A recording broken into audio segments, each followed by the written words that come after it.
Yeah, I look at this and I'm like, I don't want to do this. There's no targets that feel like I will gain any skill by killing them. There's nothing here that I care about. I'm sorry, your concept of modern PvP is worthless now. 100-man war. This does not look fun to me.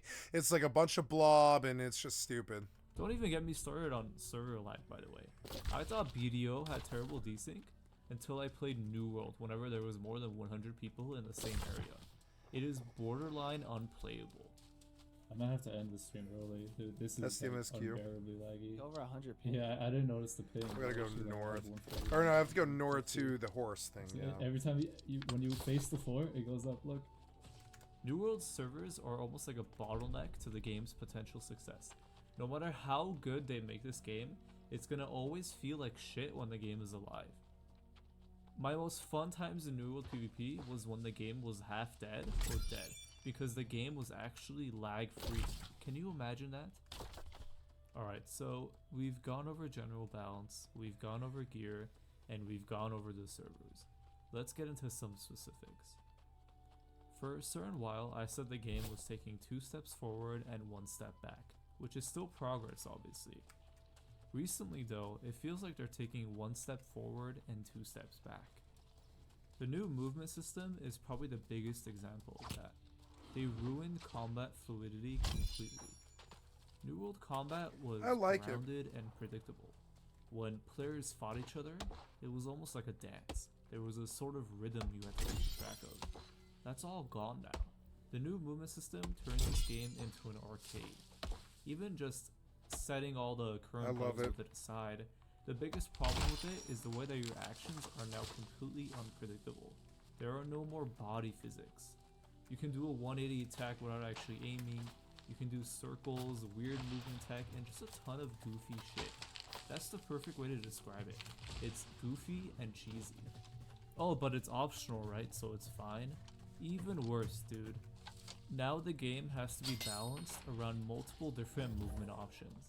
Everyone's character behaves differently. Every single setting changes something.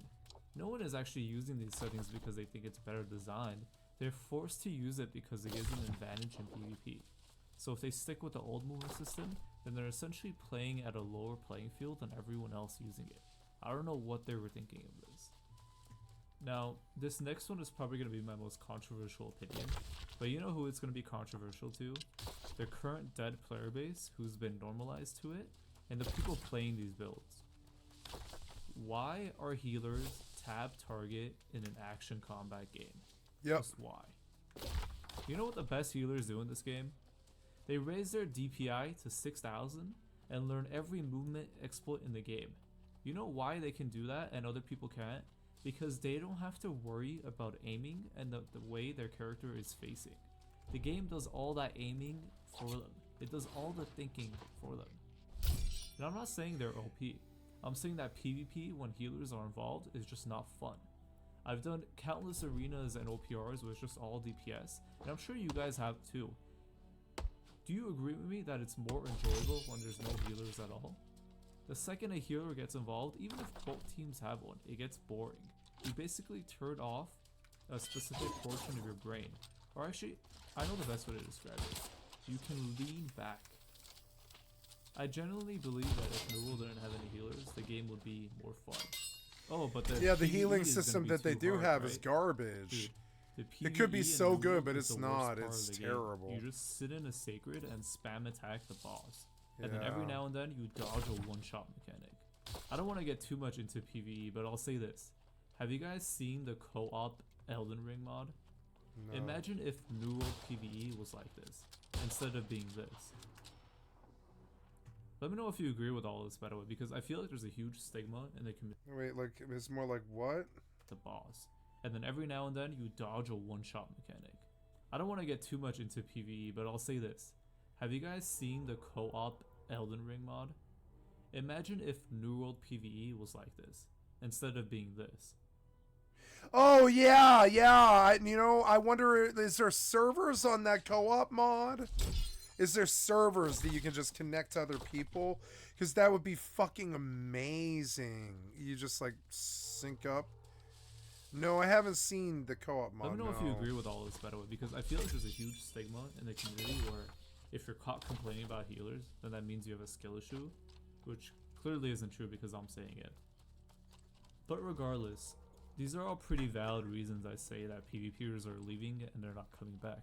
But there has to be more to it than this, right?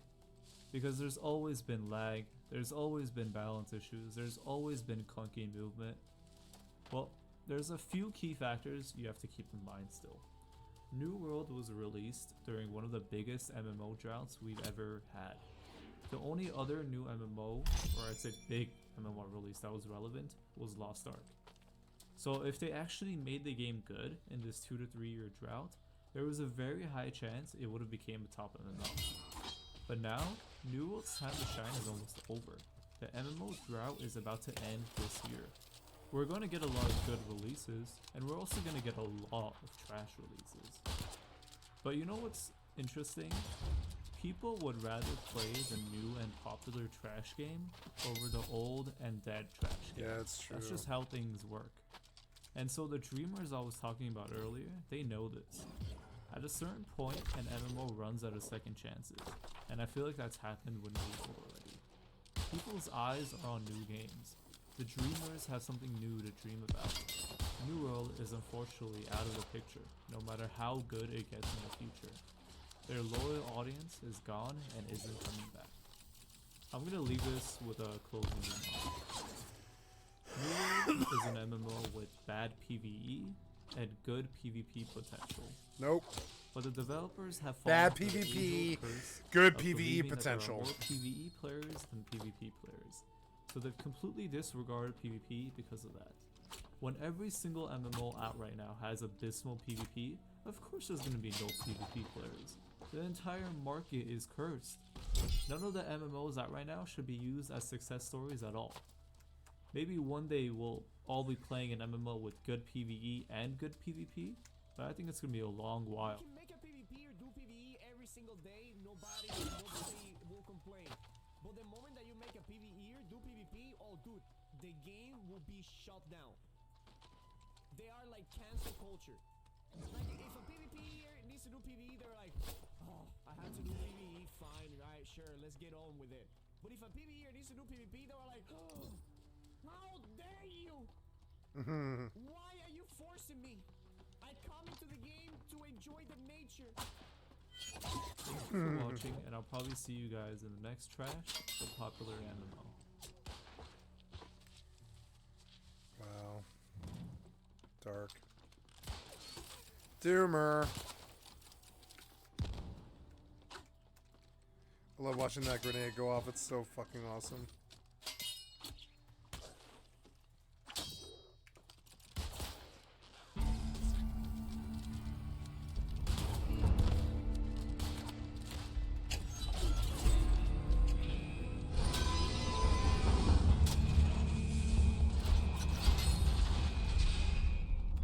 The small flies that you can find swarming around various corpses in Fallout New Vegas are... Nope.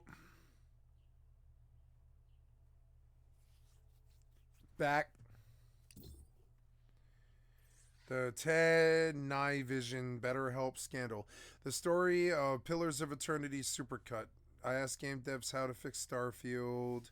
The terrifying way Mud killed armies. Akon scam city. There was something here once. Fight Club. The twist that no one noticed. They're destroying your games. Don't let them. Okay, here we go. Upper Echelon. Thank you so much for the excellent content for my stream. I'd like to sub to your channel.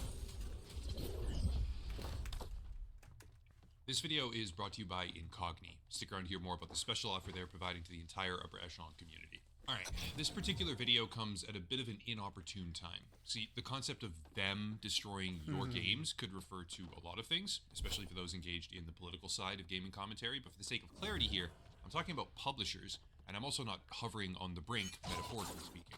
Publishers are, quite literally here, destroying games, rendering them unplayable for you, and thereby, in my opinion, stealing your money, while circumventing whatever laws they can in the process, or more descriptively, taking advantage of a regulatory environment where laws to protect the purchases that you make in this category don't seem to effectively be defined at all. It sounds kind of Stupid extreme to Weasel some, but song. it's actually a very pressing issue that rose to prominence over the past 15 or so years, give or take. There's plenty of individual examples here, but the best way to start is by showcasing the general industry transformation. Video games have undergone a colossal shift from a physical medium to a digital one. In the past, you had hardware that played the game, files contained on a physical storage device, and a subsequent experience that was effectively irrevocable, for lack of a better word.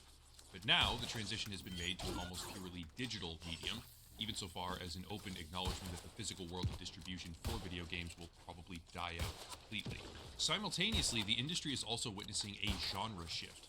This part is a bit more contentious, I'd say, but the general behavior we see from major publishing companies appears to be hyper-fixated on games as a service instead of games as a product, which exacerbates the problem of requiring constant internet connections or otherwise forcing dependence on the publisher directly instead of allowing agency over the product that you purchased for yourself. They explicitly do not want to sell you something and subsequently allow you to control it. They would rather sell temporary access to something and then make unilateral decisions about the future of that service with zero accountability. See, it used to be, if you purchased a video game, you had that game until you made a mistake and broke the hardware, like literally and physically. In some ways that's inconvenient, yes, and modern digital systems allow you to access accounts from any device through login credentials, thereby increasing your relative convenience while doing so. But in other ways, it provided security, because the thing you had ownership of really couldn't be discretionarily revoked by a third-party publisher. Nowadays, that's no longer true. And like I said earlier, there's a ton of individual examples to choose from, but I'll just pick a few that I have personal experience with. Before continuing on, today's video is made possible by Incogni, which is an online privacy and data protection service. Every day, without fail, your data is being sold by third-party brokers or frequently accessed without your knowledge in data breaches. A recent example would be Facebook literally selling your message history to Netflix. Some people don't care about this, they should care in my opinion, but this lack of data protection often facilitates identity theft or other cybercrime. And for anyone who wants to prevent that kind of thing, Incogni can help. Your personal information is everywhere, not just in the archives of companies you know about, but other data firms as well, who then sell it all across the internet. For everyday users, it's effectively an impossible task to stop that in any capacity because there are hundreds of these data brokers, and it's a nearly insurmountable obstacle to contact them, fight objections, and get anything actually removed. However, Incogni does all of this for you quickly and easily. I've used it myself, it works, I've seen the results, and therefore I can sincerely recommend it. The process is relatively simple. Sign up for the website, give them specific legal permission to work on your behalf, and let them know the information that they'll be having removed. After that, sit back and let them work. Aggregation of the service lets them streamline the process because most people as individuals can't really do anything and don't have the time or ability to make a difference. Using the link down below in the description and code ECHELON at checkout, you'll get 60% off an annual subscription to Incogni. There's a lot more I could say. The services they offer and the value they provide is exceptionally worthwhile, but for the sake of time, I'll leave it at that. Again, link down below and promo code ECHELON for 60% off your subscription. Big thank you to Incogni for sponsoring the channel. First up is an example that most contemporary gamers will probably be aware of, and that's Warzone. Call of Duty Warzone is a household name at this point. One of the more disruptive moments in the game's history was when Activision completely shut down the original Warzone experience in favor of its sequel. Now, for some that's inconsequential, but the key factor we need to consider is that when doing this, they also revoked access to a very, very large number of in-game purchases that many players had made, rendering them not just useless, but completely gone.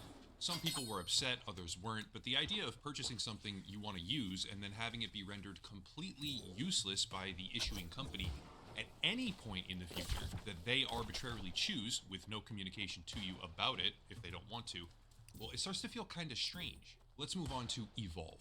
EVE was an asymmetrical PvP experience where hunters would take down a monster, and from my perspective, it was kind of an interesting game. However, in 2023, published on the 2K support website, it was announced that EVE would be taken offline permanently.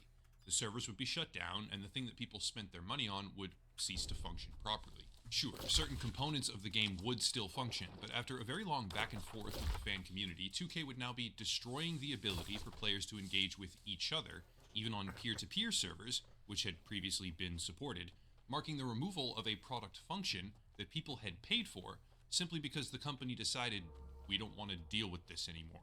How about another one? The Cycle. This one hits close to home because I actually liked this game. I played it, I reviewed it, but come to find out in September of 2023, they killed it.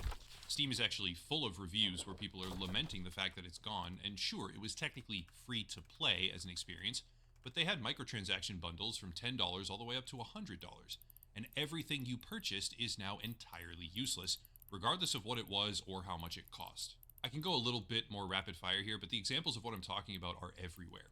EA shuts down games in literal batches, like Bad Company 2, Dead Space 2, and Crysis 3. Indie games, such as Spellbreak, for example, that were gobbled up by the Epic Games Store have their servers officially shut down. Thankfully, the developers created a standalone version where players There's can one. I host their sold own one right servers there for as that I was one, watching. which is great. You'd love to see that. But even more There's extreme, 5 million companies free. like Warner Brothers will delist over a dozen 3.5 games under the something. Adult Swim banner in this case, while deliberately refusing to transfer those games back to the developers in order to keep them active and playable. Warner Brothers just doesn't care about the games, or the playability, or preservation in general, and they're taking advantage of a regulatory environment where there are no protections for any of these things. They can just render content unplayable and obsolete on a whim with no recourse. As if that weren't enough, or to really drive home the existence of a general shift here, PlayStation took a fairly unprecedented step recently where they revoked the digital access license for a demo of Stellar Blade. The details here are a bit complicated, but the gist of it is this. Stellar Blade released a demo to the PlayStation Store early, presumably by mistake in this case. People obviously downloaded the file very quickly, but then Sony revoked everyone's access, causing the game to become unplayable for anyone even connected to PSN, which even booted some people out of the demo mid-session. That's called a kill switch, and yes, it's a demo, it's not a paid product in particular, but the point I'm trying to illustrate is that there is a consistently evolving shift across the majority of the video game industry, where the things that you play are not products anymore.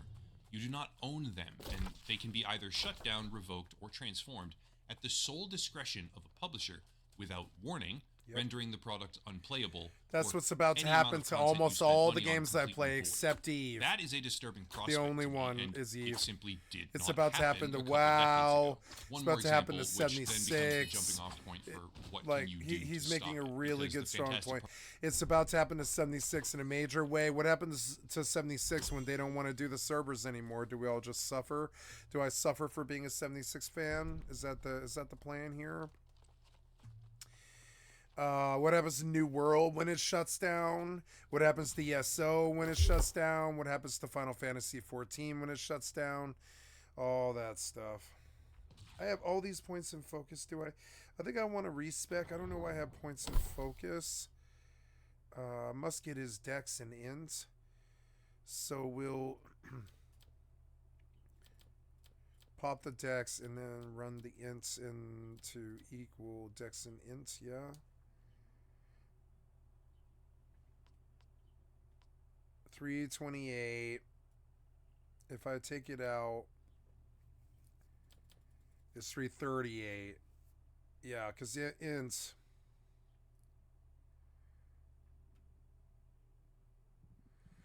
It's no good. I don't want any points in int. I think it's fine without it. Yeah, it's much better to just put it all in dex, yeah. Oh yeah, way, way, way better. Okay. So we min-max dex. And we use dex food.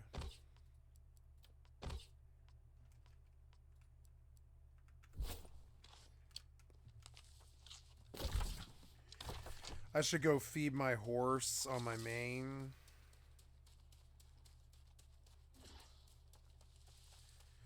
I'll have to do a race here. Part of this video is that there are Oh yeah, but anyways, so all these games, even Final Fantasy 11, I think will be safe from that. No matter what, I think Horizon will keep going. So no matter what, even at the whims of of Yoshi P and Square Enix, if this game is to go down, I'm okay on the private server, which is why I care so much about this server. I think it's kind of interesting. And oh yeah, I'm out finally. Yep. So we'll go make some more. I will have to buy. Oh no, I won't. Yeah, we will make some more silver ingots. There we go. Oops. Oh, I didn't get the buff. That's all right.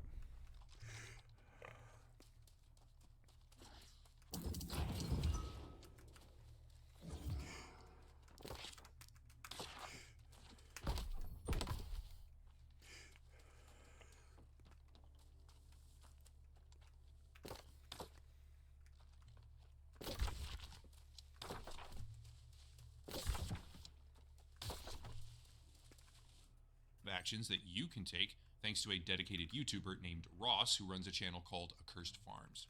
The Crew. That's the catalyst here, because in late 2023, Ubisoft announced that they would be shutting down the game. Here's the issue, though.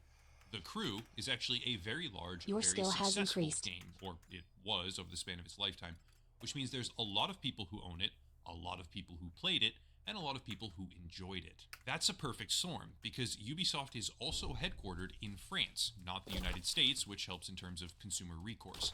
And all things combined, it presents us with a bit of a perfect storm opportunity. I'm going to put a link down below to the video on Ross's channel. This guy is good. I would highly encourage everyone to watch that video and other content that he posts, but here's the bullet points of what matter the most.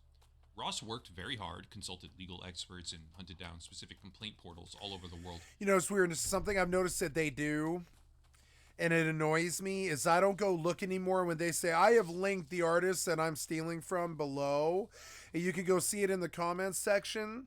No, that's just something that they say in every single fucking video, but it's almost never true. If you go and look at their comments section, like I'll go do it right now.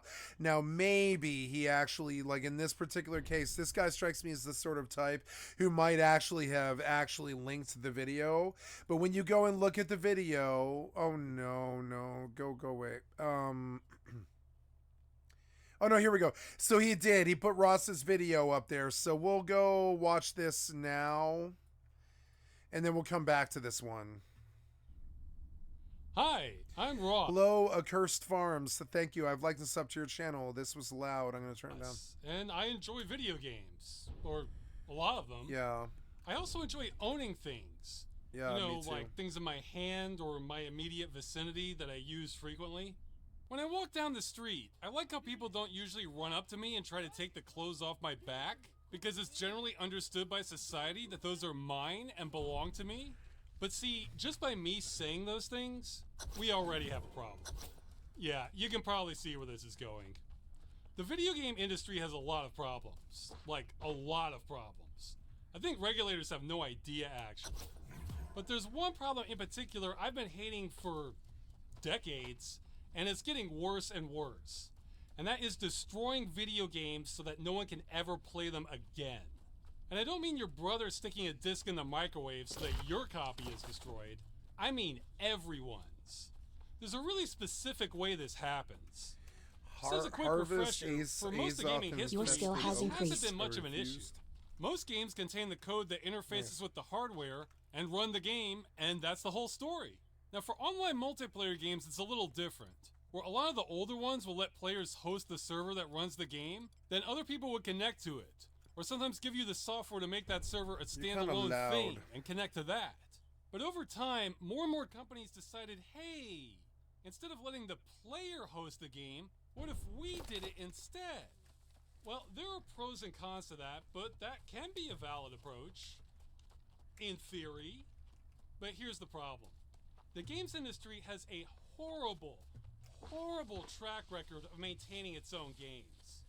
There was a large study conducted last year that showed only 13% of published video games are still available by the publisher commercially. So what happens when the publisher takes over the responsibility of running the game? Well, it's usually pretty good while they support the game. Then when they stop, it's a complete nightmare, and it's responsible for destroying more video games than any other practice. That's a big shift, because the industry is trying to get users to go from a model where they get to keep their game, regardless of when support ends, to one where the game dies forever. I'm not a fan. For companies that do this, the number of games that survive in any form, forget being available. I love how smooth the movement is now, though. I gotta say. I did an informal investigation on it a few years ago and found it was closer to 3%. I think that number may have gotten even lower since I did that. From my perspective, this has felt like a slow-moving coup to take away ownership from more and more people over time.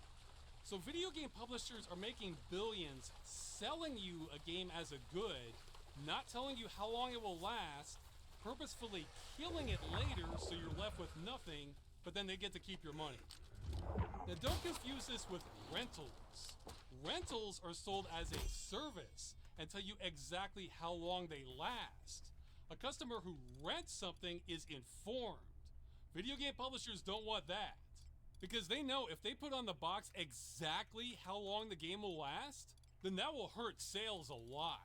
So it's important to withhold that information from the customer, because customers are used to video games lasting forever, more or less.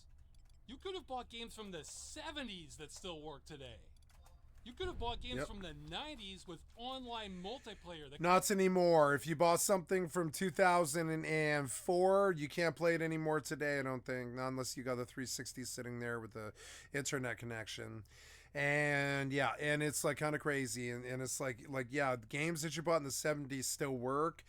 Games that you bought in 2004 don't. Connect to the internet that still work today. Yep, he's right Even about that. Even if the companies that made them no longer exist.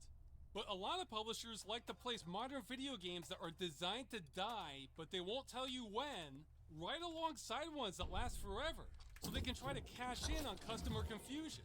Because the average person believes they are buying something. Now, I personally hate this practice because art has innate value to me. You're buying access. Now, while it's debatable if video games are art, they undeniably contain art. So seeing games destroyed to me is the same as if someone were to walk into an art museum and start torching the paintings. And it's insult to injury that companies that do this face no penalties. Nor is there a good reason for them doing it. I won't get into the details here, and you may hear excuses as to why companies have to destroy your games, even though they largely didn't used to do that, even for online multiplayer. But what I found is that the people saying that tend to either be uninformed or else incredibly unimaginative and can only see things one way. When we bring the pancakes, they're going to bring the maple syrup. Maple syrup is supposed to be on the table before the pancakes. Of course, when they bring the maple syrup after the pancakes, it'll definitely be too late.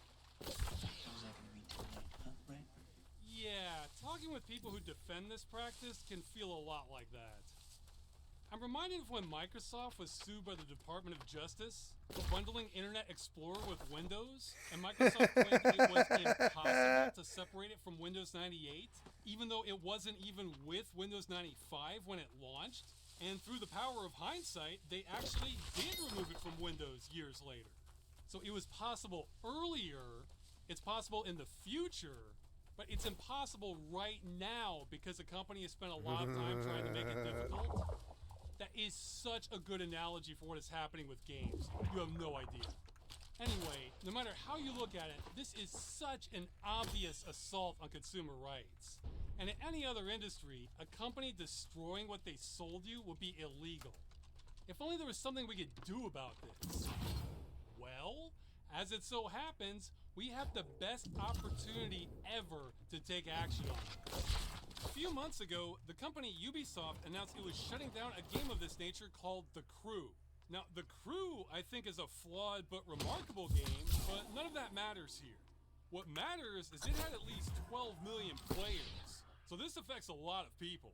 And Ubisoft is headquartered in France, and France has some of the strongest consumer laws in the world. See, this isn't really about The Crew or even Ubisoft. It's about trying to find a weak link in the industry so governments can examine this practice to stop publishers from destroying our games. Outside of the United States, this practice is very hazy legally. Many governments don't even have laws regarding this. I'm not kidding, more on that later. If we can find even one major country to penalize this practice, that might fix everything. Because the thing about letting you keep your game is it's not that expensive for companies to do it, especially if it's a known requirement from the beginning. Then it's almost negligible. So if a company knows they have to let you keep your game in one country, they may as well make it global policy because then they've already done the work. It really could take just one victory to end this. So even if you have no interest in The Crew, if you just want to keep your games, keep watching, there's more. Hearing about this shutdown has caused me to go on a research odyssey to see if I could find any possible way to get governments to examine the legality of destroying your games. I have been waiting for an opportunity like this. This problem has been going on for decades, but it usually only affects a small minority of players that are too dispersed to do much. Most have moved on when a game is killed, and the industry has been counting on that lethargy. So an event like this that's big enough to do something is like the planets aligning. We have to take action on it. Now, I do not think I'm the ideal person to do this. I'm not a legal expert. I have limited reach. Honestly, everything about what I've been doing has been an amateur effort. I don't even want to be doing this. But if you care about this issue, I'm what you're stuck with, because nobody else has stepped up. Yep. And I guess there is one thing that makes me a good candidate for this, and that at least with me, you're getting maximum hustle. I have decades worth of resentment on this issue. You know when a dog is eating and somebody yanks away its food bowl? Even nice dogs will get angry or even attack you. That's how I feel about the industry on this. Since I started this campaign, I've spent hundreds of hours on it, talked to multiple lawyers, worked with over 100 volunteers, sent hundreds and hundreds of emails trying to chase down every single lead I can find. I have been relentless on this. I've felt it too. In the game trailer for Yes, Your Grace, the king is hearing so many requests from his subjects that at one point he just keels over from it all. Yeah, that's exactly what it feels like. And after months of research, yes, I have found ways we can do something. Not just long shots either, but really viable routes. I have found what I think are all the agencies worldwide best equipped to take action on this issue. I've also found dead ends. A lot of dead ends. In fact, I found so many that if I had known earlier what I know now, I could have saved myself at least a month's worth of work. Like I said, this is an amateur effort, so I'm trying to make up for that with even more hustle. And because I'm treating this like it's my only shot, because it probably is, I'm not stopping at the crew. Remember, the crew is just a means to an end, which is to stop companies from destroying your games. So rather than just getting the government to interpret the law, I figure why not go to the source while we're at it? So in addition to the consumer action, we're also pursuing government petitions. Now hold on, I know what some of you are thinking. These are not normal petitions, where you get a bunch of people to sign to show that people care and hope companies do the right thing. Come on guys, give me more credit than that. No, these are government initiatives, where if we pass a certain threshold, the government has to respond. It's the law. And for some of them are almost guaranteed to be debated. Yeah, we'll see, but this is how a lot of laws get made. So what's in these petitions? Well, it varies for every country since they all have different rules, but they all share the same fundamentals. I tried to design the fairest proposals I could that still solve the problem. Yet remember that, naysayers, I'm trying to solve the problem. But I'm also trying to keep the scope as narrow as possible. I am not trying to reform the games industry. I am just trying to stop companies from destroying games that they've sold to you. That's it. So, with that in mind, while the game is being supported, any game, absolutely nothing would happen. Companies could do whatever they wanted. We're going for a light touch. It's only once support ends that requirements will kick in. The first is any game sold or licensed, for those of you who want to be pedantic, will be required to be left in a functional state when support ends. Yep. This does not mean a 100% perfect state, but it means a hell of a lot better than completely inoperable. It would also require no connection to the publisher or affiliated parties in order for it to continue functioning. So it would need to be patched to either be offline or have private hosting only. It's the only way. Anything less and the game dies. And yes, this would include DRM that needs to connect to the internet. And because I'm being forced to go to all this trouble, I really want to end this. So this would also apply to games with microtransactions. Except we didn't say microtransactions since these were in plain English.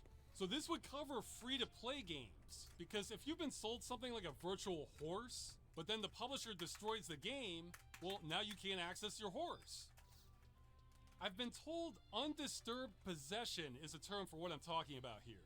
And finally, these rules cannot be superseded by end-user license agreements, since that's how companies have been getting away with highway robbery in the first place, especially in the US. There's no point in having rights if you have to sign them away just to play a game. I'm sure a few of you right now are scoffing at this proposal, but just remember Internet Explorer, guys.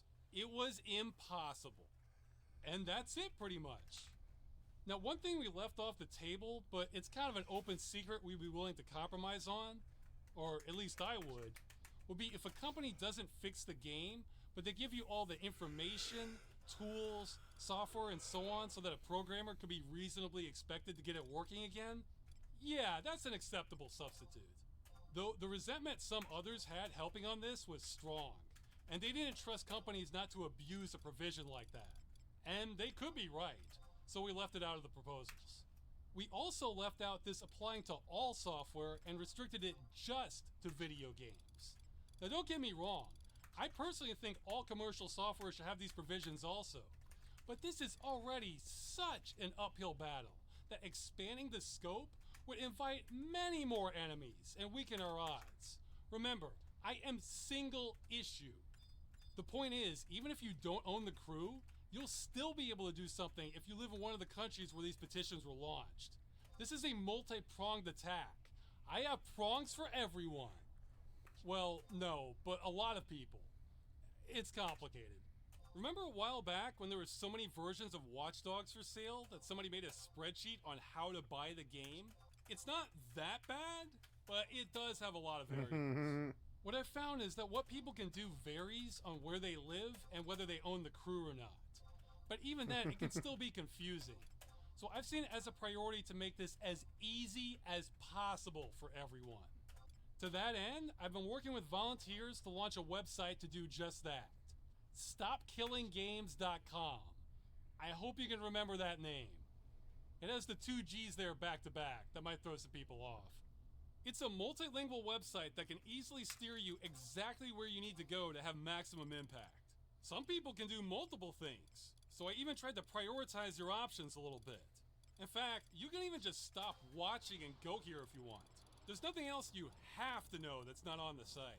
We have blazed a trail for you to hit back against the industry. All you have to do is follow it. We've done all the hard parts for you. See, people can complain about the games industry, but the reality is all internet comments are meaningless. None of your comments matter, unless a government official is reading them. That's what this is. In fact, if you've gotten lost by anything I've said, here's all you need to remember. File complaints if you can, sign petitions if you can, get others to do 1 and 2. And you can do that at StopKillingGames.com. That's it. That's everything. You can tune everything else out like some sort of Zen master if you know those 3 things.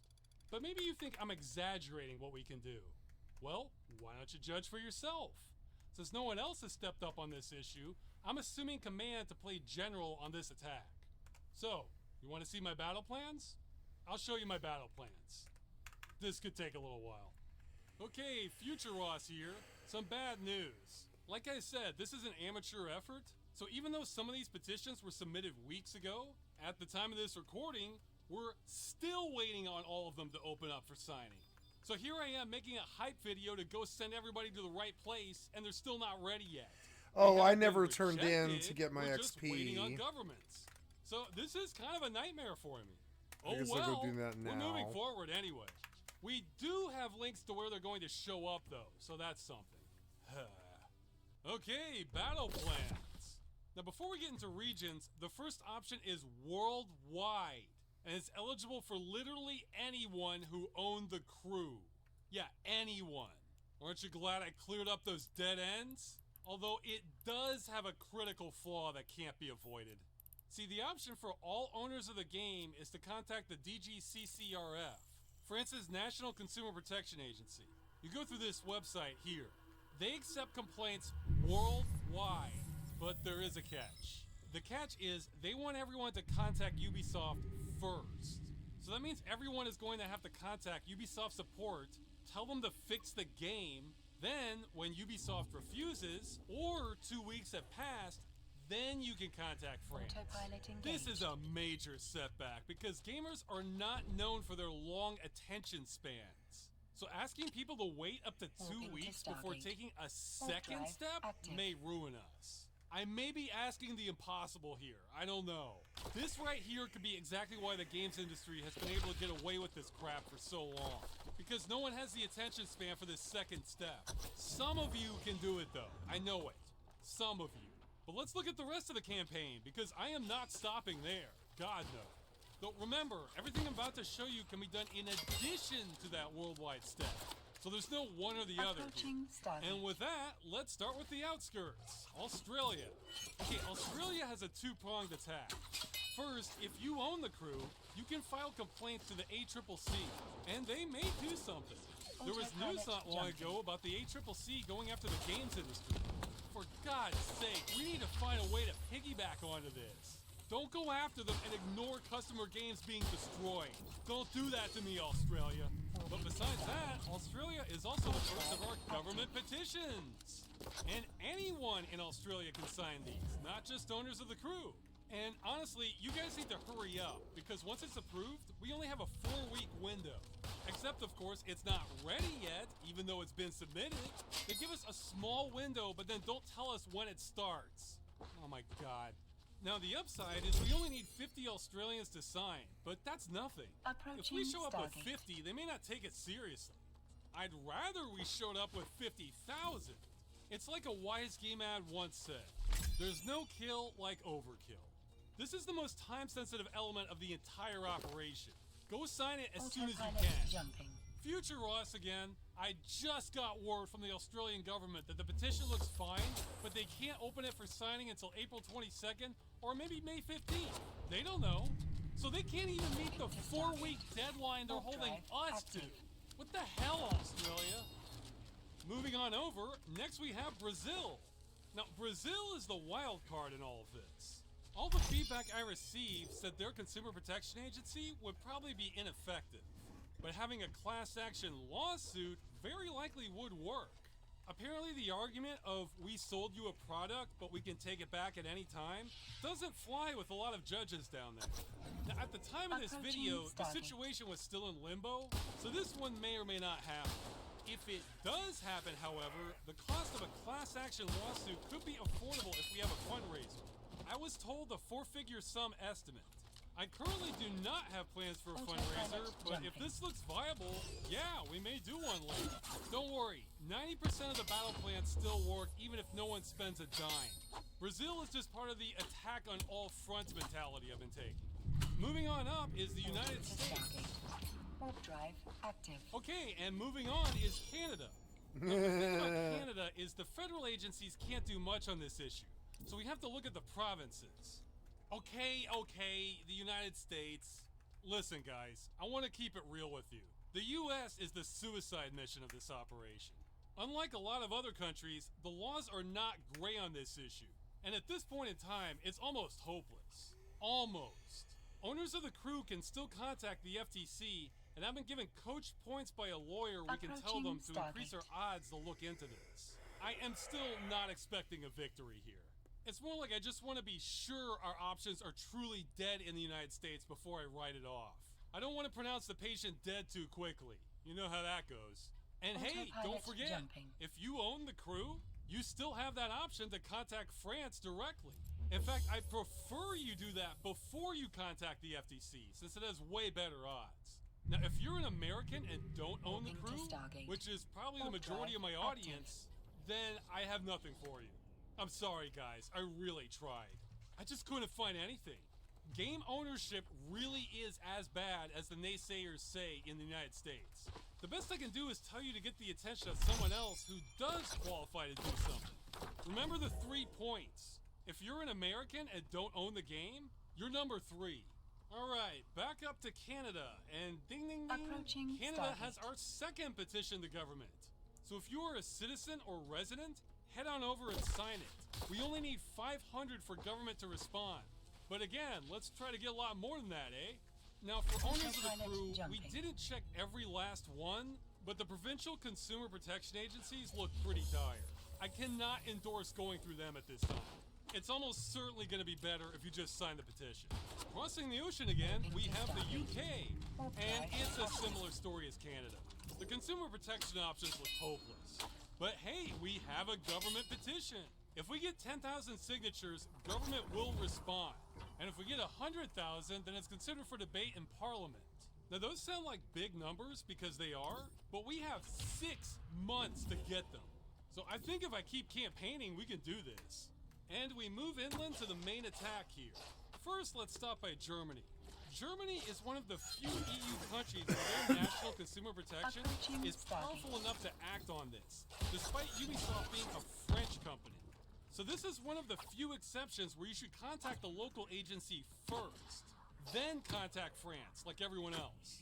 Now, I learned late in the process, Germany and France have the option to petition their governments also. However, their thresholds are kind of high, and I can't hope to cross them without making serious inroads with foreign YouTubers or other media sources first. So if we get enough support and publicity, sure, we can add German and French petitions to the list. But not today.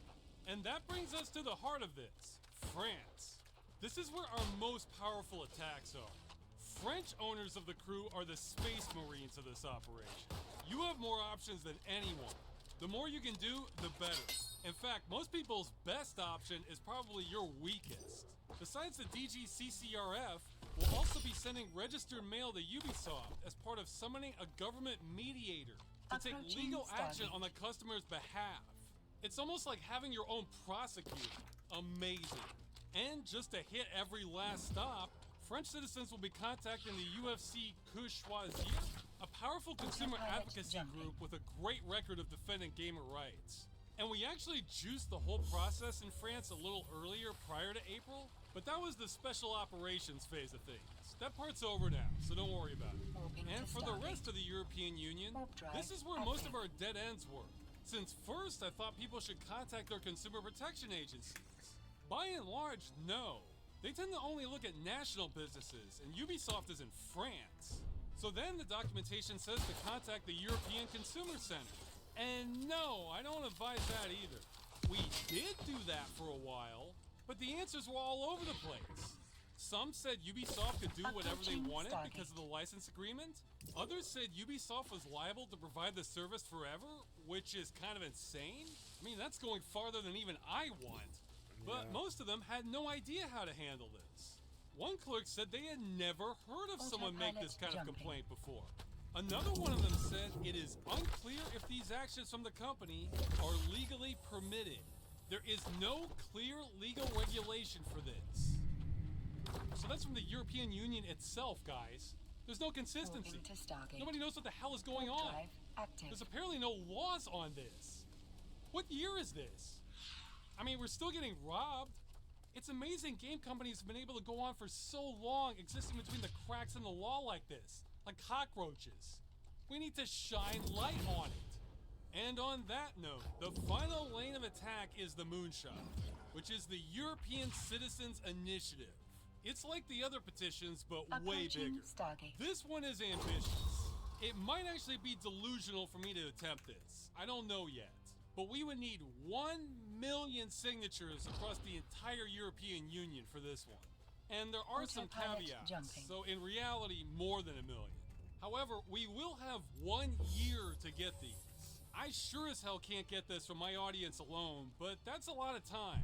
If I campaign hard enough, maybe we can get those. And if that wasn't enough, this is also the weakest part of the campaign.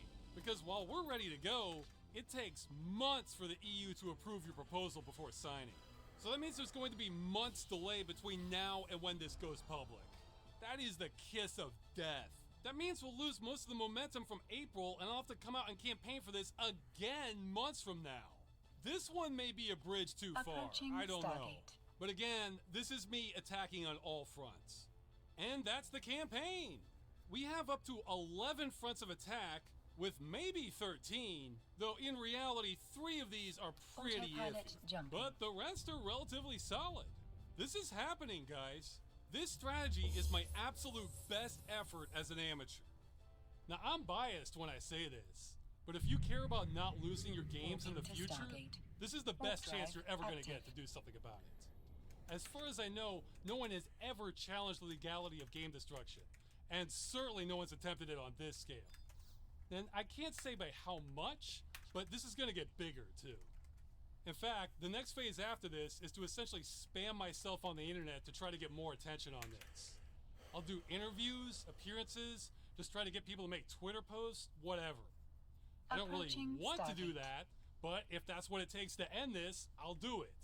I have a giant list of people I plan to contact, though you don't have to wait. If you have an audience and want me to talk about this, you can save me the trouble and contact me directly. Or you can skip me entirely. Autopilot I don't have to jumping. be involved in this. Just send people to stopkillinggames.com. It'll take care of the rest. I mean, it's a joke. I even have to do any of this for us to try not to get robbed. But that's gaming for you. Warping to Stargate. One thing to keep in mind is the Drive trajectory for active. gaming is so bad, we have absolutely nothing to lose. I mean, how does gaming get worse than publishers destroying your games? We've already had a glimpse of the future, too. It's history now, but when Microsoft unveiled the original Xbox One, their plans showed us what game companies have in store for us. A surveillance device necessary to use the system that collects biometric data off you, you needing to connect to the company every 24 hours or else you're locked out of your system, and when they eventually Approaching end support, Stargate. your entire game collection becomes unplayable. Welcome to the future. Now, soon afterwards, they realized they came in too hot and had to walk some of that back, but the industry has been taking the boiling frog approach since. This is where we're Autopilot already headed jumping. if we don't do anything on this. Now, I can't say if this campaign will be successful or not, but what I can say is if people put in the minimum effort, then we are going to get answers on this and close the book on this one way or the other. Again, Moving if we to pass the Stargate. petitions, Warp drive governments active. have to respond and own that answer. If consumer agencies get enough complaints, they probably will too.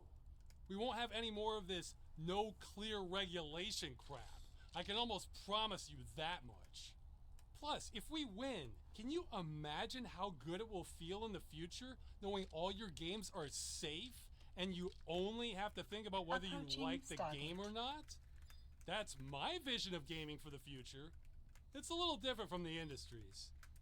And if we lose, we'll at least get told straight to our faces that in a democracy, you can never own video games that you pay for, Autopilot no matter how jumping. many people want that to happen. I guess this will be a civics lesson then. Finally, I'd like to end this by saying thank you to Ubisoft. You're a French company and you pulled this crap. And you did it to one of your flagship Stargate. titles with millions of Warp drive players. active. If this had been Electronic Arts or Blizzard Activision, I wouldn't have had nearly the options that I do. And a month later, you made a PR statement of saying people should get comfortable not owning their games. And then go on to lie in that same interview about online games being safe as you're killing the crew. I mean, what are you gonna do next? Threaten a judge? Here I've been thinking I have no way to fight this, and you go and create one of the best openings Approaching ever for me. Stargate. Shame on me if I don't act on that. I mean, it's not perfect, but this is a solid 8.5, 9 out of 10 opportunity here. If we can't win on this, we'll never win. There's no doubt in my mind. Autopilot You set yourself up jumping. for us, so we'll swing as hard as we can and see what happens. All right, that's it. Go to stopkillinggames.com.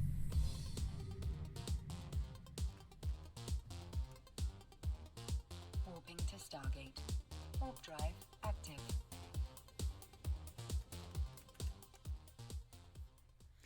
Okay, so we covered his video, and I liked it. It was good. It was groundbreaking.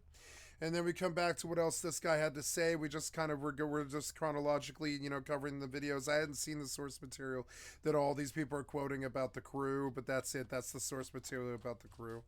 To devise a series of actions that will give the gaming Approaching industry a very Stargate. real shot at sparking some sort of intervention aimed at stopping publishers from just shutting down games.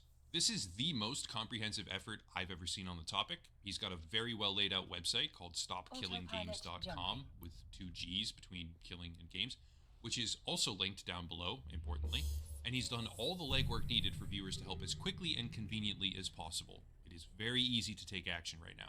It mostly consists of petitions and complaints, which are outlined perfectly on the website, and I won't explain all the gory details right now. He's already done that very thoroughly, but the main point here is that when discussing this topic, it's typically a very defeatist mentality. Normally, the criticism of gaming industry trends, which I myself am guilty of, is just criticism, zero action.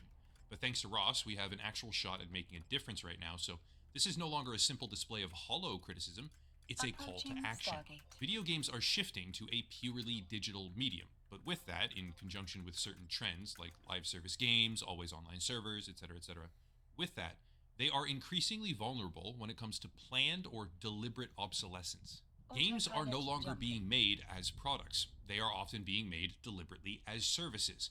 But these companies are intentionally operating in a retail consumer gray area of sorts by allowing everyone to keep thinking it's a product and leaning into that idea as hard as they can, still, while completely ignoring even the most basic concept of preservation, even so far as to make it impossible to preserve some games, where the community is openly willing to shoulder that burden themselves if even given the option. What makes all this even more fitting is that this trend, where ownership of games is quickly evaporating completely, is an area where Ubisoft Director of Subscriptions Philip Tremblay said, quote, "One of the things we see is that gamers are used to, a little bit like DVD, having and owning their games. That's the consumer shift that needs to happen. They got comfortable not owning their CD collection or DVD collection. That's a transformation that's been a bit slower to happen in games. As gamers grow comfortable in that aspect, you don't lose your progress. If you resume your game at another time, your progress file is still there. That's been deleted. You don't lose what you've built in the game or your engagement with the game. So it's about feeling comfortable with not owning your game," end quote. That is just, quite frankly, baffling to me, because Ubisoft is a company that absolutely embraces the concept of deleting content and progress, evidenced quite clearly by their full-scale shutdown of a game that had 12 million copies sold, and yet the industry has become so complacent during this shift, they seem to think that no one could ever fight back. Well, once again offering high praise here to Ross at Accursed Farms, now you can. More and more games are shutting down constantly, and typically that's a result of poor performance, but the underlying logic of it all is that gaming companies want to maximize profits, which means that any always online game that runs afoul of that particular initiative can just get chopped. Companies don't want to spend even minimal resources to ensure continuity of access to products that they themselves are selling, and I think it's time they're held accountable for these practices and forced. Doesn't matter what they want to do, they should be forced to do it with no choice, to offer preservation tools of some kind, or clearly articulate timelines of deletion before selling a product, or some form of accountability here. I don't think it's a very controversial thing to say that you should not have to buy something and wonder, gosh, I don't know, when's it going to stop working forever? I mean, I like playing it, and it's been advertised as a live service, which insinuates perpetuity, or at the very least a long time frame, but I wonder if they'll just delete it all after a year or two, because it's not convenient anymore for them to support, and I'll lose the game as well as everything I spent money on inside it. You should not have to wonder that, and the fact that these companies have skirted any sort of accountability on this topic for so long is kinda baffling. Anyway, the point here is to say that the video game industry very deliberately deletes content it sold you for full price, without warning, without clarity, and without regret. Up till now, there's been very little recourse available, but thanks to the efforts of some dedicated enthusiasts and primarily a high-quality YouTuber, now there is. We should all seize that opportunity and help as much as we can, because opportunities like that are not exactly common. Again, links down below for taking legitimate action. High praise to Ross at Accursed Farms for making all of that possible. Other links as well to support the channel, the video sponsor. Okay, this one ended. I wanted to see something earlier and I lost it. There was something that I wanted to see and I forgot what it is. No. Warping to Stargate. No. I forgot what I wanted to know about. We'll figure it out. I can't remember. Oh, yeah, I was going to look at Dwarf Fortress news because I just bought... Of course, we have actual merchandise now after all these years, a whole spring collection that'll be gone in like a day or two, actually. So Adventure Mode, right? So I want to hear about the Adventure Mode Part 2, Permanent Adventure Mode Combat Demo. Approaching Stargate. Hi, this is Tarn and Zach, the creators of Dwarf Fortress.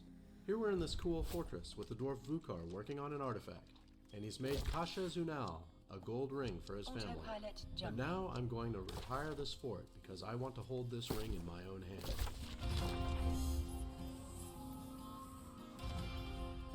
I can make a character in adventure mode, anyone I want, even a whole party.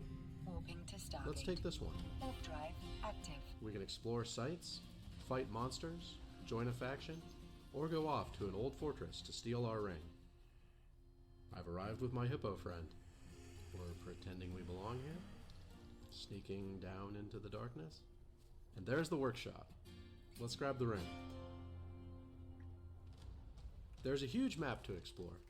Adventure mode is a great way to experience the world of Dwarf Fortress.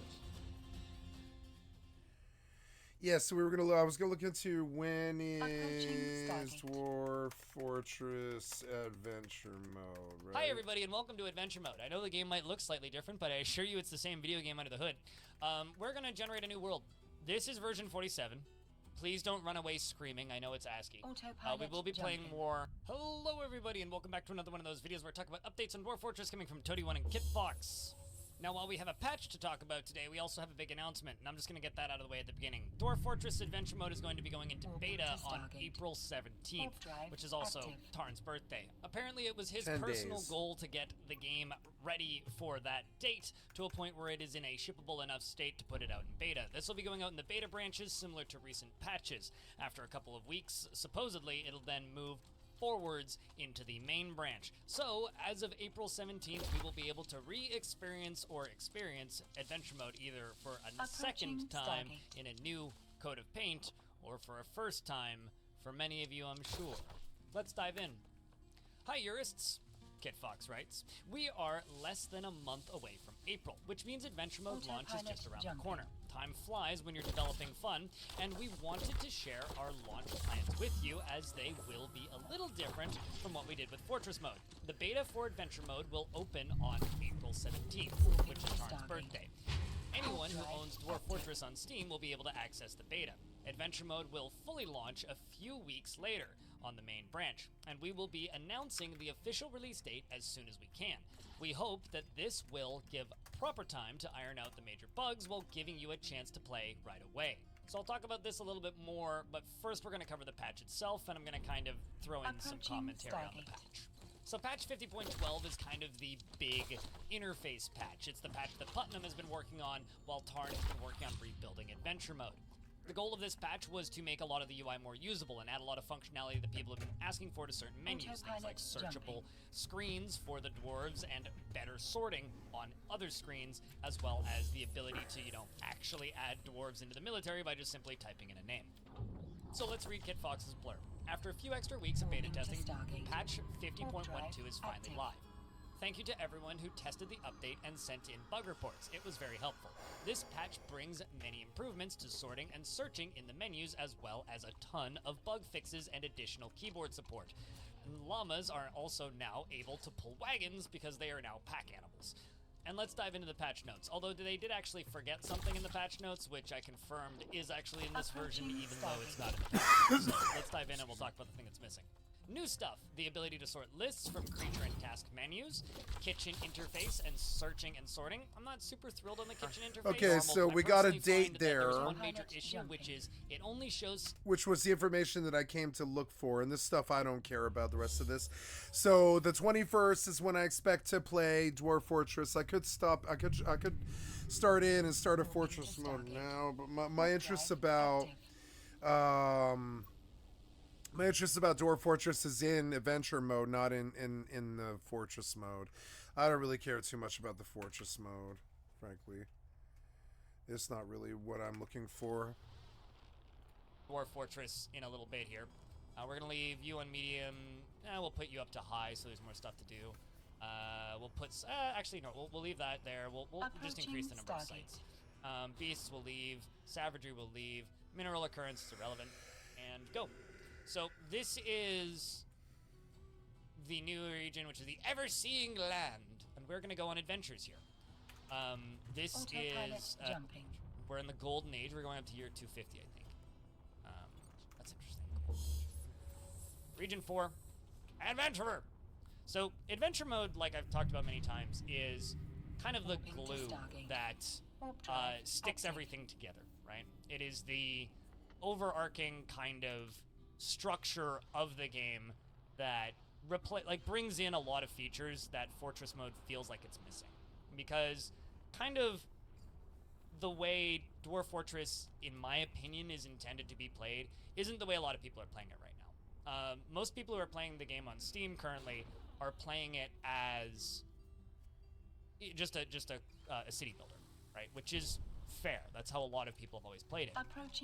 But I don't like city builders. The way the game feels like it's intended to be played, from it's my like Kenshi, is more of you play a couple rounds of this mode, followed by a couple rounds of that mode, and you kind of you build a fortress, you run an adventurer, You build another fortress, you run an adventurer, you build a fortress, you build a fortress, you run 2 adventurers, you run 4 adventurers. You take a big party of adventurers, let's say 12, we're just gonna be playing a single adventurer. Let's say 12, and go on some adventures, go on some quests, slay a dragon, have the dragon's skull, claim a location, and then start a fortress there, right? It's not you're playing a fortress, you play an adventure, you go back to the same fortress, you play an adventure. The game doesn't really lend itself to that super well because the way the game's under the hood AI works kind of ruins your fortress when you leave it. So that point when you're playing a fortress and you're like, man, I'm bored. That's when you start an adventure. And then by the time you're done with a couple adventures, that's the point where you would go back to a new fortress, or start a new fortress with a different faction. We are going to be playing, I think, just a dwarf hero for start season. I don't know if we'll probably end up doing multiples. There appears to be 3 different dwarven factions that we could play as. There's the Praised Realms, the Dwarf Condries, and the Post of Wiping. Well, I'm not gonna lie, I don't want to be wiped on a post, and I also don't want to use a post to wipe. So I think we should either start off as the Praised Realms, which is interesting because they don't actually have many dwarven sites, or the Dwarf Quandaries. I think we're gonna start off with the Dwarf Quandaries, just purely because of the sites that they have located around. This might all look kind of intimidating, but realistically, this is just like a character sheet builder for any tabletop RPG, right? We select a starting location. So there's a Dwarven Helix, a Dwarven Helix, a Dwarven Helix, a Dwarven Helix, a Dwarven Helix, or a Dwarven Fortress. Pro tip, at least in this version, do not start in a Dwarven Fortress. Because if you can find the exit, I'll be impressed. They're kind of maze-like. You really want to start in a Helix if you're playing a dwarf, or a town, so that it's very easy for you to find the surface and start adventuring out. For those of you who don't know, Helixes, because you probably haven't seen them in current world Dwarf Fortress much, Helixes are surface forts for dwarves. That the AI builds. The little flickering X right there is indicating where on the map our Helix is. You can kind of see it if I zoom in a little bit. It's kind of hard to see, but such is the way of this version of Dwarf Fort. It doesn't matter if I'm using a tile set or not. It'll be kind of hard to see. So I like this one because it's like kind of further south. I'm a little bit worried about being too far north. If we're too far north, it's going to be hard for us to get things like water. And believe it or not, water is kind of important when you're playing adventure mode. That, or like, you know, your source of liquid freezing, as an example. So we're going to start off in Golden Cruise. Now next we can pick our occupation. So this gives us a list which may seem familiar. We have all of our different occupations. I'm going to let's make us an engraver. You are an engraver in Golden Cruise, a dwarven Helix. You have never strayed far from home. You are a worshipper of the diamond brightness, the god of day and minerals, and you belong to the Aquamarine Fellowship. So that is our little character right there so far. Now, of course, you could skip all of this and just hit next, and just kind of ignore all of this. But here, the Aquamarine Fellowship is a religion of those who adhere to the worship of the diamond brightness, the god of day and minerals. There's other gods here, so we could select our god if we wanted to. The Festive Fellowship is a religion who adheres to the worship of Amur Potcursus, the god of revelry, festivals, dance, murder, and death. That's cool, actually. Festivals, dance, murder, and death. That's like the metalhead god. We are a male dwarf named Zulban. That's a good name. We could set our first name if we wanted to. I could add a nickname. I could customize the name. I could randomize the name, but I think Zulban is a good name for our dwarf. And now we end up with this. This is your skill tree. So your skill tree is relatively important. You may recognize a lot of these if you've been playing Fortress mode. You see we got strength, agility, toughness, endurance, recuperation. I can't read that word today. Disease resistance, analytical ability, focus, willpower, creativity, intuition, patience, memory, linguistic ability is important. Do you want to be able to talk? You need some linguistic ability. Let's just give us like above average linguistic ability. Empathy, you may not want empathy if you want to be killing things. Just a statement. Social awareness, you know, like people around you. Now remember, lowering these does give you more skill points. We are going to increase our strength. We are going to increase our agility. We're going to increase our toughness, endurance, focus, willpower. We are going to keep creativity, patience, memory, sure, spatial sense, all right. We do worship the god of music and dance. Maybe we drop our social awareness and, like, Approaching Stargate. ram any of these points up a little bit. Should be okay for punching thing and being decent at singing. And then over here we've got other skills which have their own series of options. So, building designer, appraiser, organizer, record keeper, student. And then we also have all of these, the rest of the skills. Some of these are important, some of these are not. We get bonuses in engravers because of our profession. We are a proficient engraver. I'm thinking, give myself some points in fighting. So let's, reading's in here somewhere. You want to be able to read. If you can't read, well, good luck. Writer, there it is. Wordsmith, poet, speaker, reader. You want to be able to read. Let's be spear, swords, or hammers, chat. Spear, swords, or hammers. What do we want? We might just die. It's totally fair. We may absolutely just die. Alright, so this is our description. If anybody wants to doodle this, you're welcome to.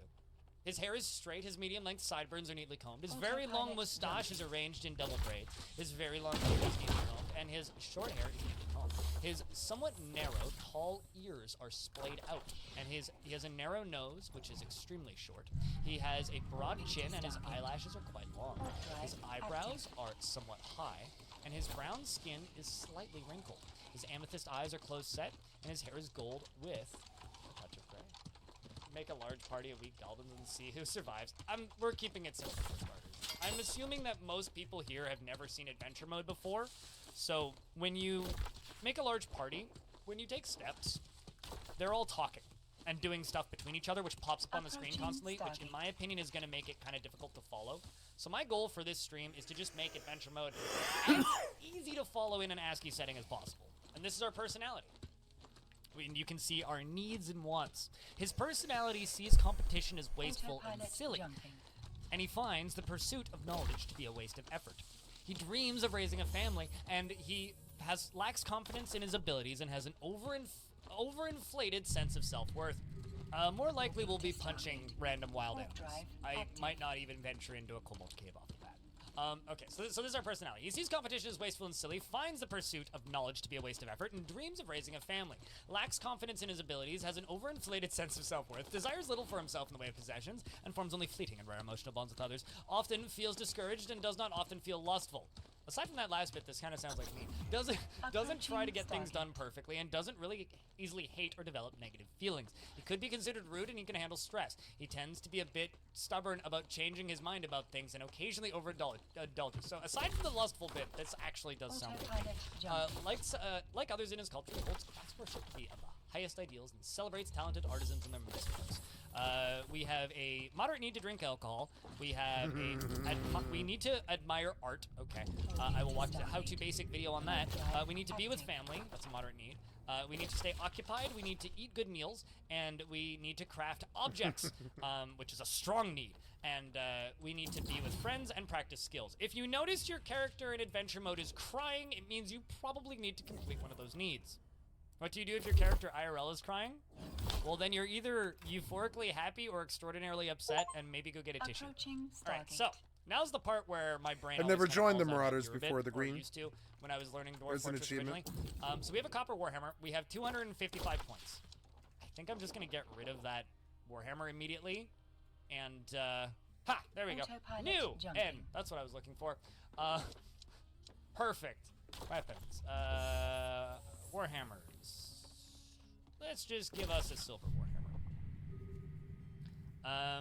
Because I had extra points. And I'm going to not add a second one. I'm going to increase the quality. Still have 93 points left. We just need a full set of clothing. I'm not going to worry too much about getting, like, food. Something else I'm going to go with is I'm going to bring ammo. I'm going to bring copper bullets. because throwing copper bolts is useful. So let's approaching Stargate. Grab a couple of those. Copper bolts. It's good, like, you throw them at things. Why? So we have a slightly better copper helm. We have a well-crafted small copper helm, size for dwarves. We also have our nice silver warhammer. We have hamster leather trousers, giant hamster leather trousers. Guinea fowl. Oh my god, if we could tame a giant hamster. I don't remember hotkey options for that, but guinea fowl leather dress, wild boar leather robe. We have gloves, we have socks, we have shoes, we have a leather backpack, we have deer meat, we have a Cody leather water skin, which is filled with dwarven wine, we have copper bolts, and we have a small copper helm and chinchilla meat. We're not striking the earth today, so to adventure? You finally got your equipment together, such as it is. Now it's time for action and adventure.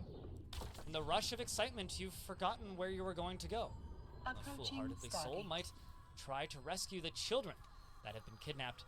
Perhaps some of your friends have ideas. Press question mark for help.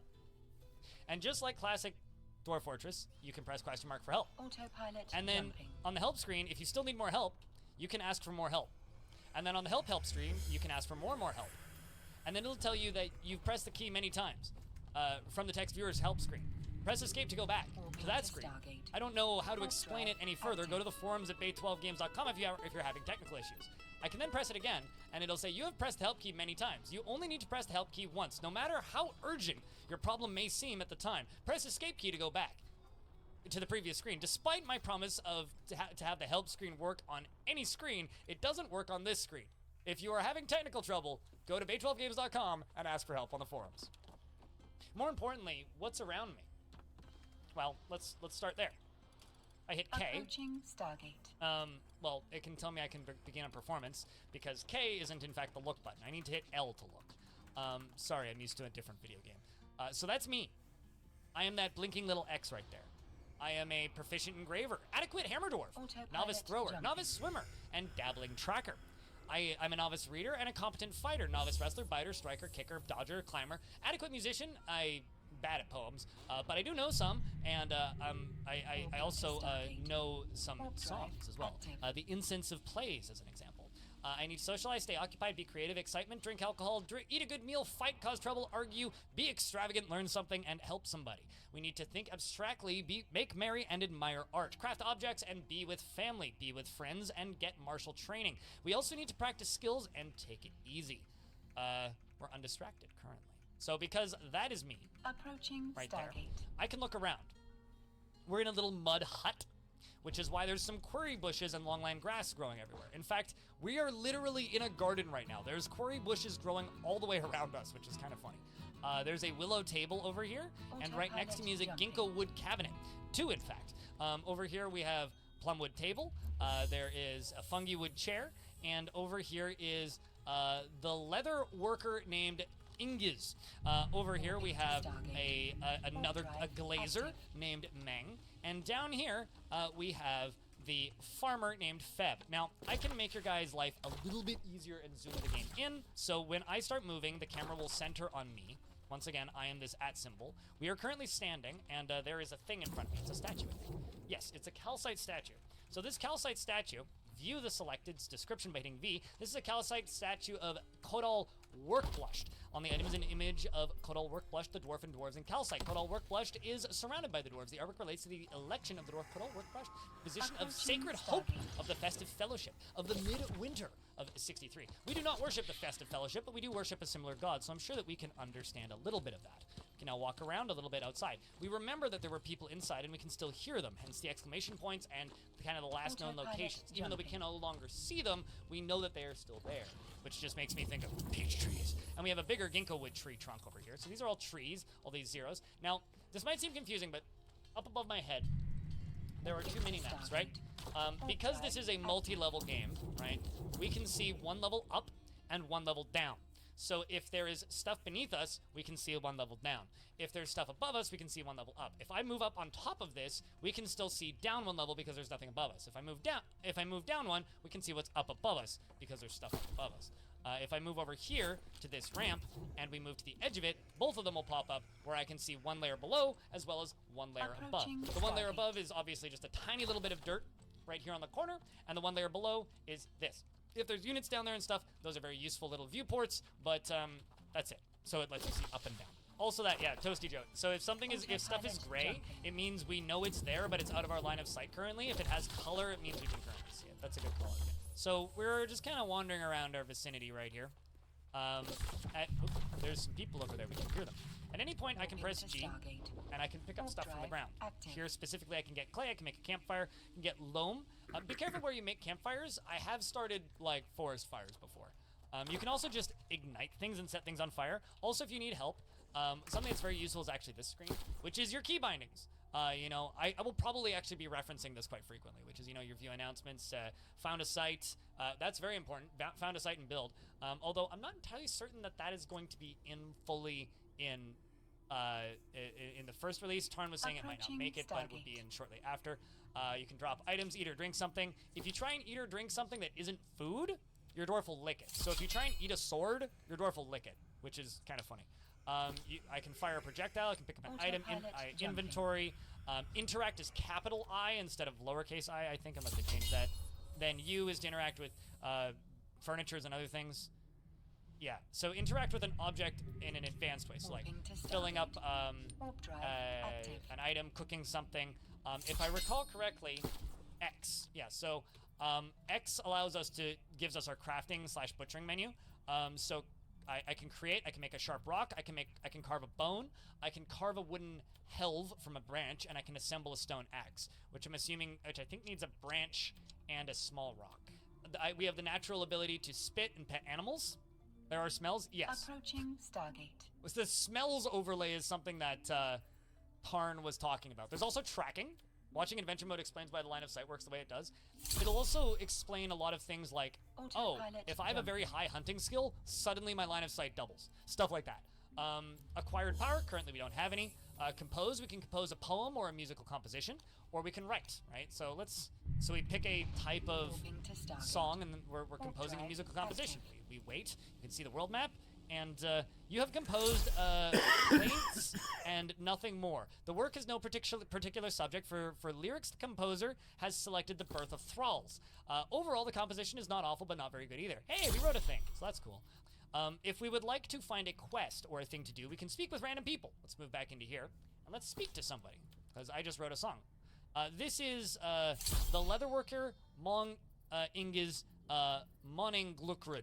We can greet them, and we say, hey, Ingiz, and the leatherworker says, hello, it's good to see you. And we have an ongoing conversation now, which we pop up by hitting K a second time. They're neutral towards us. We can bring up a specific incident or a rumor.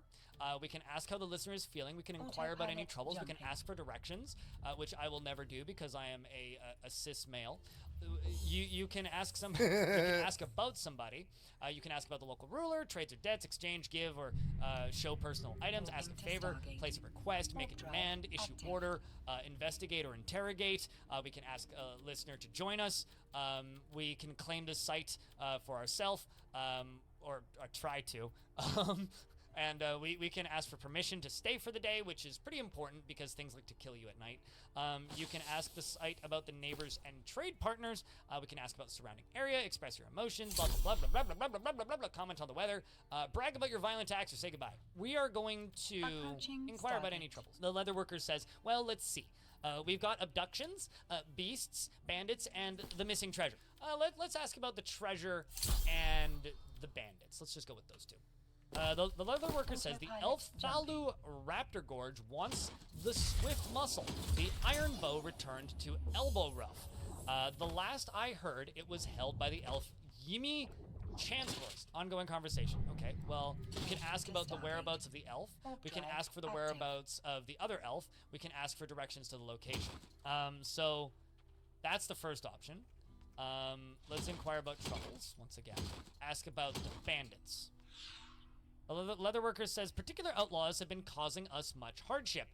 They have pits called Torment Catch somewhere in the swamps of Quintessence. So now we have a lot more options here. We can ask for directions to that location. We can state the opinion that it must be stopped with violent force. We can tell them it's not our problem. We can tell it's inevitable, or just comment about that it's terrifying. We can state that we don't know anything about it. I don't know anything about that. Sounds like the sort of thing a bard would say. We can state that it is for the best. We can state that we don't care. We can state an opinion that it is sad but not unexpected. We can tell them that it's terrible, or state that it's terrific. Queue for quest log? Okay. Well, obviously it must be stopped with violent force. This must be stopped by any means at our disposal. Let's ask for directions. The leatherworker Ingus says, Cormantach is far to the south. You receive a detailed description.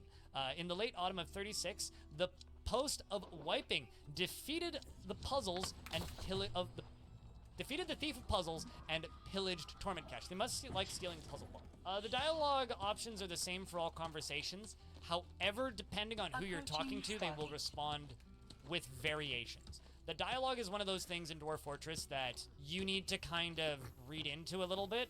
Think of it like when you're looking at your dwarves talking in combat, where they say, it is terrifying, it is inevitable, and things like that. It's very simple, but in my opinion, Zach's writing, because Zach's the one who does the writing for Dwarf Fortress, Zach's writing is interesting because he does a very good job of giving you a clear enough picture of what is going on.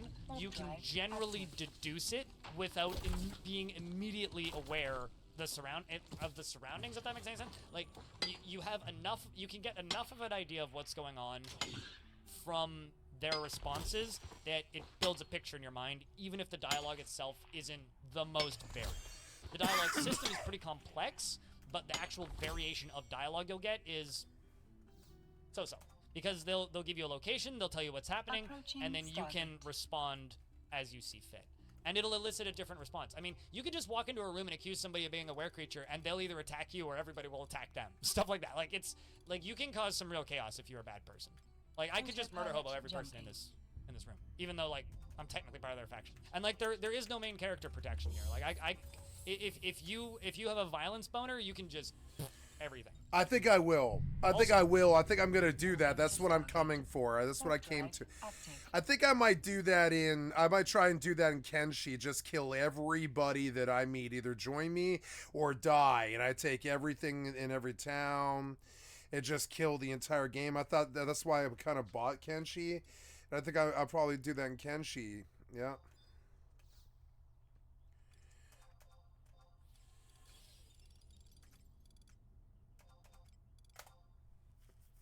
Yep, I'll probably do that in Kenshi. Yep. So I have a silver warhammer, and I'm pretty sure most of these people are unarmed. I mean, I can't attack bars and I can't attack towns. I mean, I can, but I mean, I would have to kill the security. I think I don't want to attack towns, but if I can get away with murdering somebody, I will.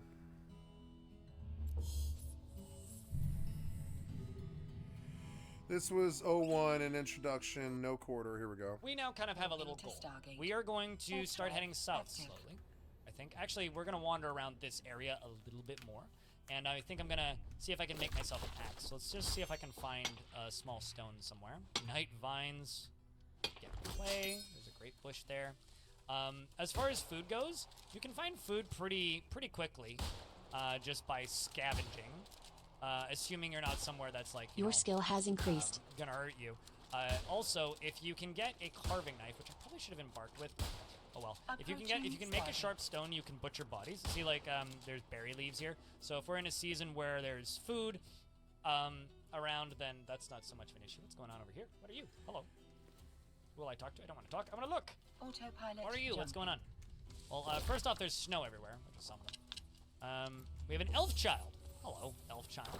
You are in good state. We can look at your description. His hair is extremely long, his teeth are gaped, his ears have large hanging lobes, and his slightly protruding aqua eyes are somewhat narrow. And he is playing. We've discovered a river, which is just next to him. Right? So this river right here, if I use capital I, if I had an extra water skin, and I was, actually hold on a second. I just realized my water skin is in fact. So I'm holding my wine in my hand. I bet you I could put that wine into the water skin once I've drank the water from the water skin. Maybe I should go back and see if I can find a water skin. Or that. That seems bad. I don't want to be... I'm holding wine in my hand. So hold on. Yes, it is. Hello, everybody. What's on the ground? Not much. But here. Not much? Okay. So this is what I mean by conversation. They're all talking. I see a bag in the corner. Let's see if I can... I'm currently crawling as well, so I'm moving a lot slower. Pigtail bag. Get Your skill has increased. Just gonna yoink the bag. Do not need to keep listening to their conversation. Okay, so... Yeah, water skin only can hold 3 units. I do know that. I was assuming it would end up in my backpack and not in the bag, but... Okay, so now I need to put the dwarven wine into the pigtail bag. Okay, and then I need to put pigtail bag into my backpack. Which I think I can do. Approaching Stargate. Pigtail bag into my backpack. There we go. Now I can stand back up. I'm also carrying a lot more stuff, so stuff's suddenly heavier. Did I also take those plump helmets? I did. Okay, so I'm gonna go back over to where I just was. I'm going to skip through this dialogue. We're gonna climb down into here, and I am going to drop the plump helmets. Then I'm going to climb up, and they're probably gonna be covered in rotten plump helmets. But that's fine. Alright, well, let's start moving across town then, shall we? There's some elven children playing in the snow pile. You once saw someone accuse a random dwarf of being a were-creature, and it turned out they were a were-badger, and they got it right on accident. Oh, that's fine. Now that I've moved away from that area, I can do this. Now, let me show you guys something. Does this look familiar to any of you who've never played Adventure Mode before? Because this is a city map, right? Now, if you paid attention to the release notes, you may have seen... Approaching spot the difference. That's what we're looking at right now. We are looking at a town, a small dwarven hillock. This is much more of a fortress city, versus, and this is a smaller town. I think these are actually human settlements, not dwarven settlements. But still, this is a settlement. But you're getting kind of the outline, right? Like, you can make all the jokes you want, but like these are roads, right? These are paved roads. This is a walled city. These are towns, and this is a river running through. This here, well, obviously, if you take a glance, these are roads. There's no paved roads. There's a little bridge here that we're currently standing on, and this is a creek going through. And then there are little settlements and houses in between. So, we can now travel on the overworld, which is way faster, by the way, than not. As we move out of the town, the map suddenly zooms out. So when you are embarking in Fortress mode right now, this is what you're looking at. You're looking at this zoomed out one-tick screen from those locations. The more easy, quick to notice things might notice this, where my mouse is. This is something moving around on the overworld. It could be a friendly army, it could be an enemy army. And as we move, it will probably also move. And I'm gonna try and walk around it. I don't know what it is, but it is moving. There's a few of these things. There's another one right here. So if you have a fortress in Fortress mode, right? You could be an adventurer, go visit that fortress, and equip all of the best armor from that fortress, and then suddenly you have a stacked adventurer from the get-go. You could then retire that adventurer in that fortress, and then reclaim that fortress, and the adventurer would now be living in that fortress. Adventurers are those dudes that show up in your tavern that have the mercenary icon that asks to join you. Those are AI adventurers, and there's a lot of them in every world, right? They are notable people. With histories, and they have quests and goals. You're playing one of those. You know, like those bards that show up that ask to stay? That's what this is. You know those, the monster slayers that show up? That's what we're playing. We are one of those dudes that show up in your fort. So you're not necessarily just like, unless you're playing as a peasant, which is a thing you can do in adventure mode. If you're playing as a hero or a demigod, you are one of those dudes with a little dragon icon, a little sword icon, or a scholar, or somebody to show up. Are there shops you can buy stuff from? Kind of, but again, like, there really isn't a economy in the game right now. And also, because I'm on the overworld, I could just hit stop at any point and drop down. And the entire world is interconnected, right?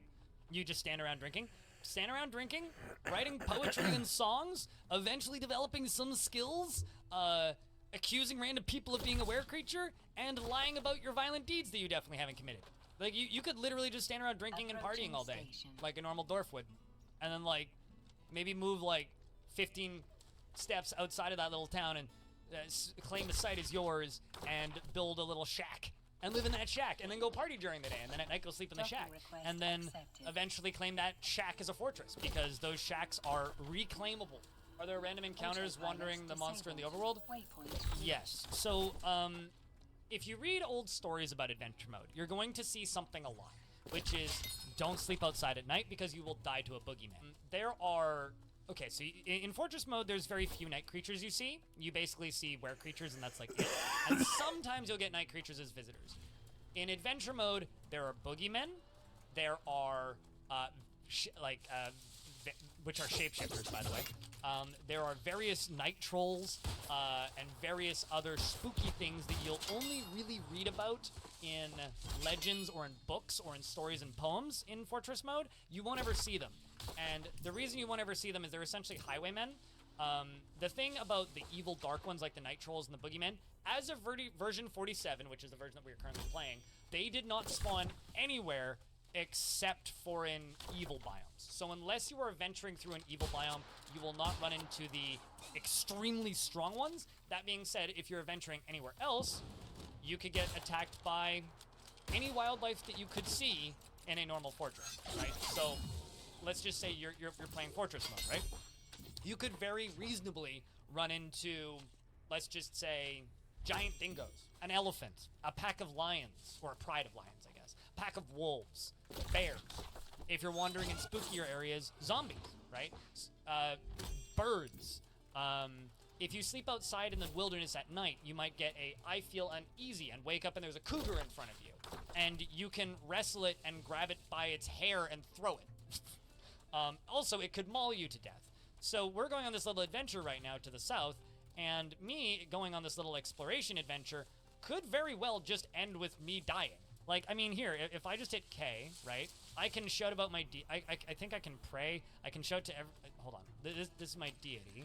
I can speak with my deity. I could ask the deity for advice, although maybe that's...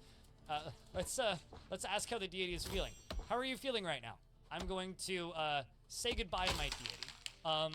Let's see, what else can I do? We could, if I go to this screen, we can create, right? Obviously, I need a sharp rock to find a blunt, small rock. You can pet literally anything, by the way, including something that is currently trying to kill you. So, like, you knock out let's just say a lion that attacked you, you can pet it before you stab it to death.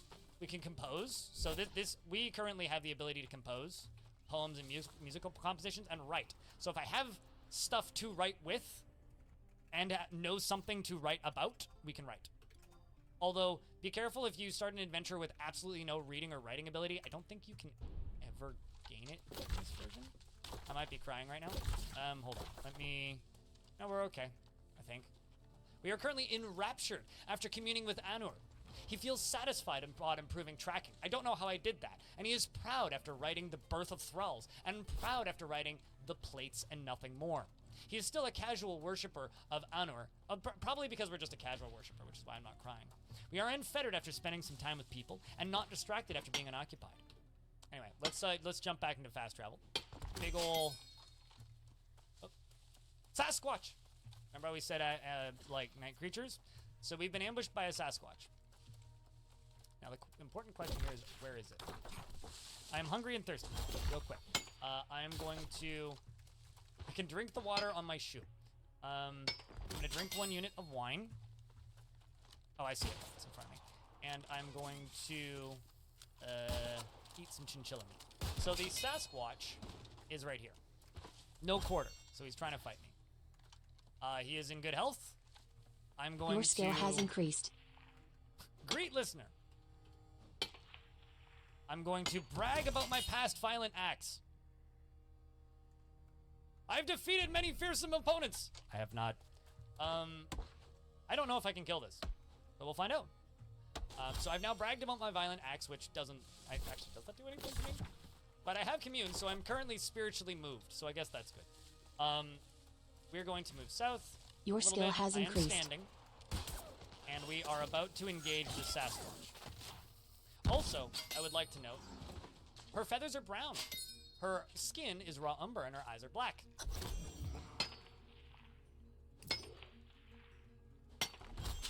As for us, this muscular Sasquatch. Large, mysterious, ape-like creature found in temperate forests. He Your is skill muscular has and his hair is increased. brown. His skin is white and his eyes are azure. I have no idea, Pele. I don't think it really matters. Just use the setup that is most optimal to you, and enjoy the stream. That's all. Let's fight. Currently, I'm on the ground underneath it. Jump up from underneath it. The Sasquatch misses me. The muscular Sasquatch attacks you, but you roll away. I'm going to stand up and punch him. Muscular Sasquatch. Okay, let's see. Hold on, I need to check something. Current attack preference is according to opponents. Current dodge preference is move around, and current charge preference is according to opponent. We are going to hit it. You bash the Sasquatch in the upper body with your silver warhammer, bruising Your skill has increased. the muscle. I see. It's wrapped around. I get it. The muscular Sasquatch misses you. You bash the Sasquatch in the lower arm with your silver warhammer, and the Sasquatch jumps at you, but we dodge away. As you can see, the Sasquatch is now behind us. So, up left. You punch the muscular Sasquatch in the right lower arm with your left hand, bruising the muscle. The force pulls the elbow, but the Sasquatch misses us. So far, so good. Shoutouts to our... Your skill has increased. Our dodging ability. I'm going to check our description currently. We're not too moved by this. We're not really in a bad way. We are an adequate hammer dwarf, and I think our novice skills are actually quite useful. The way to check how tired you're getting, down beneath speed, it'll say tired. I am the @ symbol. Your skill has also increased. Shouting at it currently. That is me. I am the blinking X. That is the Sasquatch. We're fighting with it no quarter. All right, so let's hit this Sasquatch again, which is up left. Muscular Sasquatch misses you, charges at me, but we jump away, and we dodge. You're fighting a Sasquatch. Dodge it. Recovering from attacking me. Okay, so we are waiting in between strikes. So I could, if I want to be real fancy, select exactly where I want to hit it, or I can just bump into it. So this is one of these menus that Your skill has like, increased. one of the reasons for adventure mode is taking a long time. Is this VATS? Yes. VATS circa 2002? Actually, I don't remember when this menu was added specifically. I need to look back, but yeah, this is VATS. I can also go to the wrestling menu specifically. And this is another menu, which is why adventure mode is going to take so long. I can grab with right upper arm, grab upper body, grab neck, grab head, grab right upper arm, that, right? So now I guess I'm grabbing him. You attack, he rolls away, which is fine. I don't actually need to use that screen. I think we're just going to stick with basic combat for right now, because I'll be honest, wrestling is beyond me. Let's hit them. You bash the Sasquatch Your skill has increased. in the right foot with the side of your warhammer. Muscular Sasquatch punches you in the lower leg with his right hand, bruising the skin through the boar leather robe. Yeah, that will heal. You bash the Sasquatch in the left lower arm from behind with your silver warhammer, chipping the bone. The force pulls the elbow, tearing apart the muscle. Let's take a look at our Sasquatch here, who's now blinking, which I think means injury. Elbow's gone, or not gone, but like in a bad way. His left lower arm is Your in skill a bad has way. increased. The red means is worse than dark, like the color of the foot, which is worse than the yellow, and white is normal. If I look at myself, double check ourselves real quick. Currently, it's just my left lower leg. We have some bruising, so we're okay. Grab his head and pop his eyeballs. One thing at a time. Remember, I don't actually have that much skill in wrestling. Yeah, we're just a novice wrestler. I'm more likely to win the fight with my hammer. So, let's hit him again. Bonk. You bash the muscular Sasquatch in the right lower leg with your silver warhammer. The force bends the knee. The muscular Sasquatch attacks you, but he jumps away. So now we've kind of danced down to the left. Sasquatch is still bleeding. He attacks you, but he jumps away. We're actually going to back off of the fight just a little bit. Uh-oh. Attacks you, but you jump away. So we can't really... He's still moving around enough that I do have to stay in combat with him. So let's hit him again. He misses us, and we bash the muscular Sasquatch in the left foot with a silver warhammer, chipping the bone, and the force pulls the left ankle, bruising the muscle, and he falls over. Okay, so now that Your he's fallen skill over, has increased. let's wrestle. We are going to grab with my left hand. We are going to grab his throat. You grab the Sasquatch by the throat with your left hand. Grab throat, Wrestle, grab. Maybe we just bash him. Let's see if we can just do that. He breaks the grip of my hand on his throat. Okay, let's grab him again. B, wrestle. Grab with left hand. Let's grab his nose. Got your nose! And then we can look at the combat log, by the way, via the announcement screen. Let's jump into here. I can strike him. Seems like I can hit him in the neck really easily. Your skill has increased. So let's hit him in the neck. I think this is with the hammer. Now I can bash with my silver warhammer. I can punch. I can kick. I can scratch. Or I can bite. I'm gonna bite him. You bite the muscular Sasquatch in the neck, tearing the fat and bruising the muscle. You latch on firmly to the muscular Sasquatch's throat. The muscular Sasquatch breaks the grip of your upper front teeth. A Sasquatch. We're gonna bash him again. You bash the muscular Sasquatch after he breaks the grip and misses us. You bash the Sasquatch in the left hand with your silver warhammer, chipping the bone. The force bends the left wrist, tearing the muscle. We hit him again. You bash the Sasquatch in the right lower leg with your silver warhammer. The force bends the right knee. Makes a lot more sense after seeing adventure mode combat. Oh, absolutely. Because fortress mode combat is adventure mode combat happening in scale at real time, right? So when I'm looking at like this menu, grab with left hand, grab head, the game is doing that in real time. Also, this entire time there's an eagle that's slowly flying towards us. It's kind of interesting. Because that, like, that's an eagle that I can't see, but was there a moment ago. So I grab him by my left hand. We're going to continue wrestling. Wrestle using left hand. So I can punch. These are all the places I can punch him currently. So I can punch him in the eye, ear. I can pinch, which is grip, basically.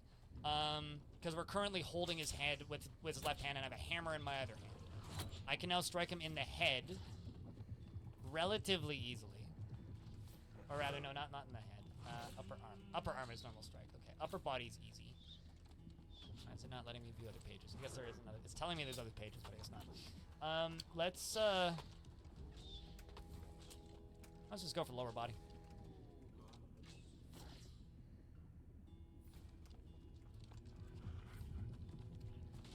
And we're going to bash him with the hammer. Bruising the muscle and bruising the spleen. Let's just keep doing that. Strike. It's now slightly tricky to do.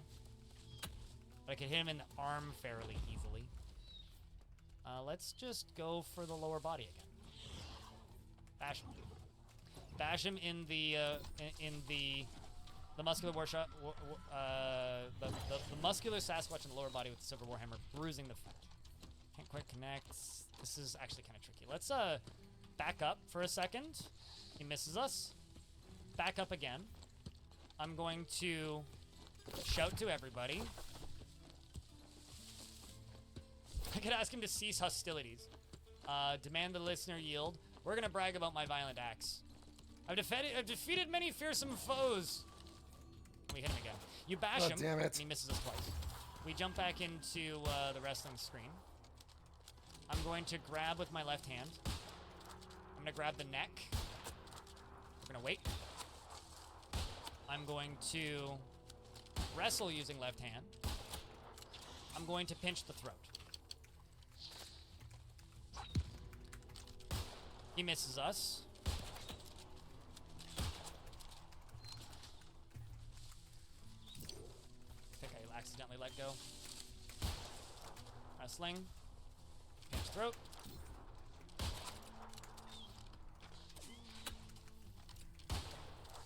We bash him. We're standing on top of him right now. So I'm just hitting him from above. Like, boom, boom, boom. Bash him, bruising the kidney. Punch him in the right lower leg. He misses. We punch him in the lower leg. We scratch him in the lower leg. We scratch him in the lower leg. We're going to wrestle. grab him. Grab neck. Way to turn. Wrestle. Wrestle using left hand. Pinch throat. We keep hitting. He breaks the grip. After we bash him, just keep bashing him. Just keep bashing him. He keeps missing. Bash him. The muscular Sasquatch in the right hand with your silver Warhammer bruising the muscle. He's still alive somehow. We are focused now, which is interesting. We've gained quite a bit of skill in wrestling during this. We're also gaining quite a bit of skill in Hammerdorf. We're still just adequate, but hopefully we'll level up wrestling by the end of this. Who's gonna win? Oh, it's definitely us.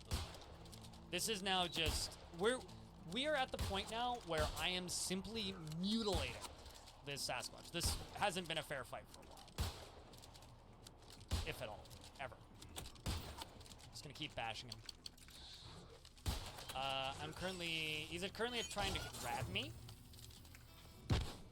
I'm going to hit him in the leg. I'm going to bite him in the leg. Yes, got him. Match unfriendly. I got him. Yeah, bitch. Bash him. He's trying to crawl away. Keep bashing him. Keep bashing him. Keep bashing him. He looks sick. We're getting tired, but we're still focused. Slaughtered him, yeah. He's moving away. Got him in the end, bitch. You can see the tildes on the ground, which is representing a pool of Sasquatch blood, which, by the way, I'm pretty sure I can pick it up, put it in my water screen, and drink it. And move up one, around the blood. Keep hitting him. See how our... Actually, that's not the button I want to hit. That's the button I want to hit. Let's see how our dwarf is feeling. We're satisfied upon improving fighting. We're also satisfied upon improving tracking. So our dwarf's actually quite happy about this whole situation. Granted, we do have some bruising on our left lower leg, and heavy bruising, and heavy bruising. So we're quite bruised, but that's nothing we can't overcome. No cuts or anything. Nothing's gonna scar. It is panicking now. We continue bashing it. This particular hit was absolutely brutal. Bruising the muscle, fracturing Nobody ever suspects the naked girl. Through the left lung and tearing the left lung. We hit him again. This time we bash the muscular Sasquatch in the upper body from behind with the silver Warhammer, bruising the muscle and fracturing the left floating ribs.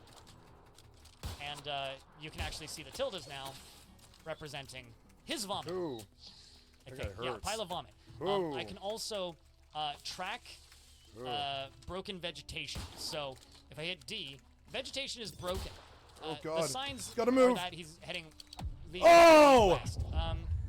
581, son of a bitch. Right now, let's go spawn over there. He bashed the muscular Sasquatch from behind with his silver Warhammer, good fight, bruising the muscle and fracturing the skull. He had like 7 levels on me or something. Like yeah, he did. He had 5 levels on me. To bruise the muscle. I can't do anything if he hurts me that bad, you know. You bashed the muscular Sasquatch in the head from behind with your silver Warhammer, and the injured part explodes into gore.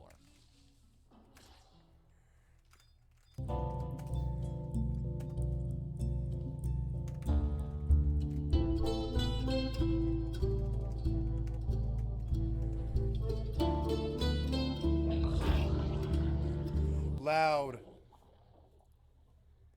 We're satisfied upon improving fighting, and now we have a kill list. We've killed a Sasquatch in 250. So now we are going to jump back to fast traveling. We're going to head back north, and we're going back to where we started. Your skill has increased. So you see that red line up there? That is the sun going down. Now it's nighttime. Ah, there we go. Civic Mound, that's what I'm looking for. So now it's nighttime. What was that? Go. Oh god. What was that? We're now back home. Move! We're gonna greet the listener. You're wedging me! And they say... Your skill has increased. We say, hey, Dakost, and the herbalist says... well, they're talking amongst themselves, and the farmer says, hello, it's good to see you. And I'm going to brag about my violent attacks. And the we tell them that we felled a nameless we felled nameless the Sasquatch.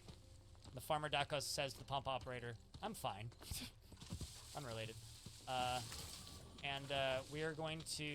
God damn it, get off me! stay. Fucking pop aggro bullshit. Ask permission. Fucking fuck off. And the farmer says, certainly. It would be terrible to have somebody fend for themselves. Do not pick Sunset. the bush. God damn it. And I'm going to open this Get menu back down. up, and we're going to say goodbye. Then, I'm going to go over here.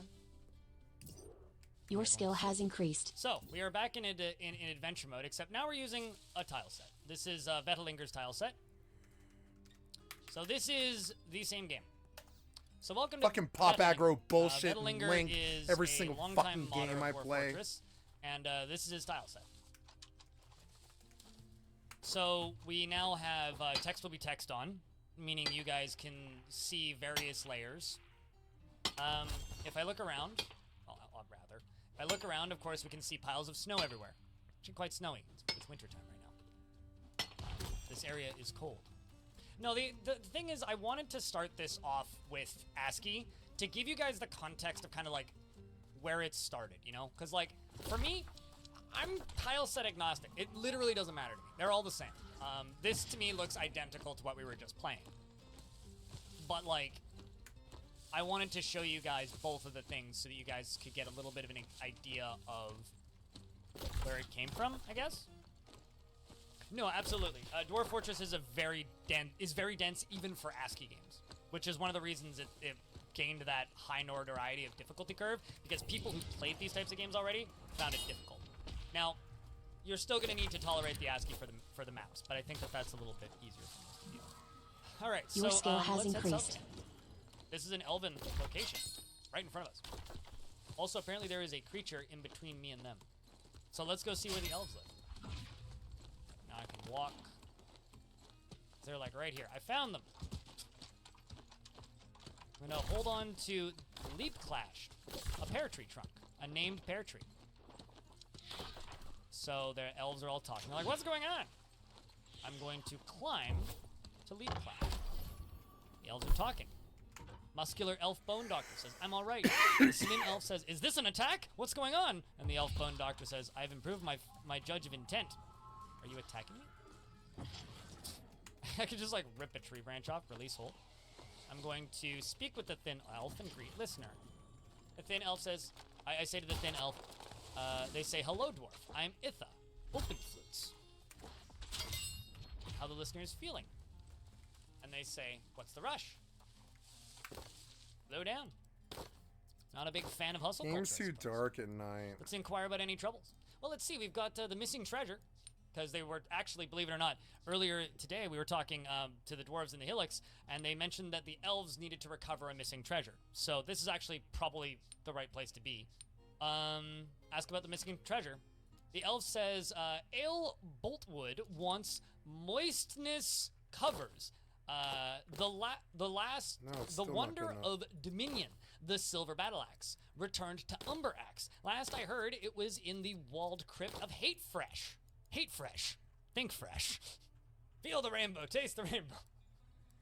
Fresh hate. You know, I like it when my hate is fresh.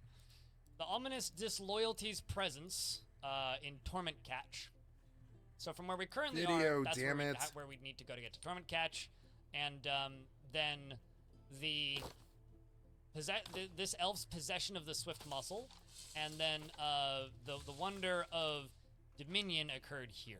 Kind of person are we playing? We are a dwarven hero. We're keeping it simple. Not doing anything complicated. Blind watching, blind watch, blind. Yeah, careful with that. I might become moist critical. So I think the thing that we're still gonna go for though, is we're gonna try and get down to the ominous disloyalty and deal with them. So while these elves do have an interesting conversation going on, I think that we are going to just change the subject. Well, I mean, could bring up a rumor. These are all rumors that we are aware of, which we've probably overheard other people talking about. So these ones, you see, the conflict in which a deer attacked you. Alright, so there isn't really too much I'm going to do with these elves. I just kind of wanted to show you guys where the elves live, because I assume that most of you have never seen an elven settlement before, so we're just going to comment on the weather. Weather looks fine today. It is cold. And a different elf says, so the Hippo Man and the Ice Wolves and the dwarves saw the sun and vomited on the spot, says another elf. They're telling jokes about dwarves. We are going to hold on to the tree. And the Tangle Teeth Elf Weaver to the Muscular Elf says, ha ha ha, you're funny. And the Muscular Bone Doctor Elf says, thank you for your kind words. And then the Elf Hunter says, I prefer to be by myself, thank you. Climb down, climb to the yellow sand. And they continue to babble. And we're probably learning things just hearing them talking. I am going to remove, no, I don't want to jump. I want to release hold on the tree. And we are going to walk away. Oh, there's some elf. I can tell them a joke. The Slim Elf Stitcher. I'm going to greet the listener, and I say, my name is Zulban, worked treasure, and they say, hello, dwarf, I'm Dissa. Embrace lizard. I say, and the dwarf saw the sun and vomited on the spot. And they say, ha ha ha, you're funny. So I literally heard them tell a joke and then went and told the same joke to a different elf. That's funny. And I'm going to comment on the weather. It's cold. I'm going to be a dwarf and brag about my violent attacks. I killed a nameless Sasquatch. I'm going to make a flattering remark. The hemp hood really makes the outfit. And they say, you insult me with your flattery, but let us move on. And I say goodbye. We shall move on, if you insist. Kind of moving diagonally. This way, we're crossing rivers, moving through the safe prairie. This is a fortress. Okay, well now I'm just inside of it from what I can tell. This is a dwarven fortress. Let's move up, up, up, up, up. Fortunately, I am close to the central staircase, so I'm not lost just yet. Just going up, going up, going up. Let's go. Okay, now we're up at the top. Need to... Ooh, there's a trade depot here full of stuff. There's pears. Yeah, normally there would be people running around up here, so this leads me to believe that this fortress is probably abandoned. It's a graphite statue of Anor Pot Curses. It's a skeletal male dwarf and urn glasses, the rustic convenience, the bronze slab in graphite. Anor Pot Curses is raising What was that? Glasses, the rustic convenience. The artwork relates to the creation of urn glasses, the rustic convenience by Anor in the late spring of the year 17. Looks like I found a calcite. I saw somebody. We got a statue of the Diamond Brightness. It's an image of the Diamond Brightness, the deity of day, minerals, and it's depicted as a male dwarf in lay pewter. And now we are in the entrance of the fort. We discovered an expansive cavern deep underground. So this is the base of this abandoned fortress. And there's a road here which is connecting this cavern, by the way, which is a very deep cavern from what I can tell, which connects this cavern to another fortress. So when you settle in Dwarf Fortress and you see a road in the cavern layers, it's because fortresses like this are interconnected. You can actually use these as underground highways, although in my experience, every single time I've tried using one, I've died halfway along them to something in the caverns, although I'm not very good at adventure mode, so there's that. So I think my most productive underground experience was as a elven bard, but it was an elven bard that rode on a giant jaguar. So I had a giant jaguar mount that I was always mounted on, and I literally spent my time going from Dwarven Fortress to Dwarven Fortress, telling songs and teaching poems and reading books. And I had absolutely no combat skills, but I was riding on a giant jaguar. And my main form of transport was actually these underground highways. I would go find the tavern in the Dwarven area, tell a bunch of songs, or teach a bunch of songs, do a bunch of dances, write some poetry, try and find their library and steal books or read books, and then I would go down to the caverns, and then I would use the underground highways to get to the next Dwarven Fortress. Because you can't fast travel underground, but if you just like hold the button down and cross your fingers, you can travel pretty quickly on them. The thing is, if you're going to do it that way, make sure you have a big mount or something, because you will randomly run into, like, you know, troglodytes, giant toads, cave spiders, that sort of thing. That adventure eventually, I think, died to a stealth giant cave spider. So we're not actually going to go into here because I don't want to die. we're going to go back up. But I just kind of thought that would be an interesting thing to point out. If I do go down here a little bit, which is one layer below that, we could walk around in here. I don't know why this fortress fell, so we have to be careful. But there's always going to be treasure in a fallen fortress. Always. I mean, look at these. Look at these fancy-ass socks. We can bling ourselves out here. There's Gorlak leather high boots. What kind of dwarves were these? looking for like a shield actually, because I don't currently have a shield. But there's just a big old pile of treasure. Yeah, Gorlak leather. Dark times, eh? But I don't think there's gonna be too much in here because it is abandoned, and I don't really want to go digging deeper because if I run into something super scary, we'll probably just die. So, a lot of fancy clothing. I don't really need new clothing. See if I can just venture around these mountains. I do kind of have a rough location that we're heading for. Let's try this river right here. Your inventory is full. Scary-ish things. So I would like to fill Slim turkey. Ooh, there's turkeys in the vicinity. My water's still ice, so that's a turkey down there. In fact, there's several of them. You can see them running south. These suckers. There's a turkey gobbler. This seems like an easy way to train some fighting. The turkey gobbler. Chat, I'm gonna wrestle a turkey. I'm going to grab the turkey with my right hand. I'm gonna grab it by the head. You grab the turkey gobbler by the head. I'm going to draw my silver warhammer, and I kick the turkey gobbler in the lower body with my right foot. The turkey gobbler snatches at you in the lower body with his first toe, bruising the muscle. So I love the fact that this turkey has already done more damage to me than the Your skill Sasquatch. has increased. Do I have anything to gut the turkey gobbler? No, but I can find something and we can butcher it probably. So I punch it and we kill it. You punch the turkey gobbler in the head with your left hand, and the injured part explodes into gore. Let's see if I can find a sharp rock. I need to find a sharp rock, so I can just look around for a little bit. Also, by the way, you can just start brush fires literally anywhere. I find that there's usually rocks nearby water sources. Yeah, I could stand above it and I can hit the create action. I could ask it to butcher it, but I don't have anything to butcher it with. You can butcher with a sword? Okay.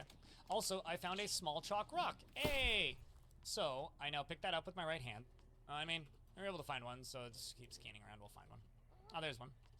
Okay, so let's remove Your skill has the increased. small rock from my backpack. So they should both be in my hands now. I'm also still crying. Yes, they are in my hands. So now I can create small sharp rock using small rock and small rock. I make a sharp rock. So I use two rocks and make a rock. And go back up to where the turkey was. I stand on top of it. I'm gonna hit X. I'm gonna butcher it with the sharp rock. We butcher it. Now there's bones, meat, skin, fat, mangled skull.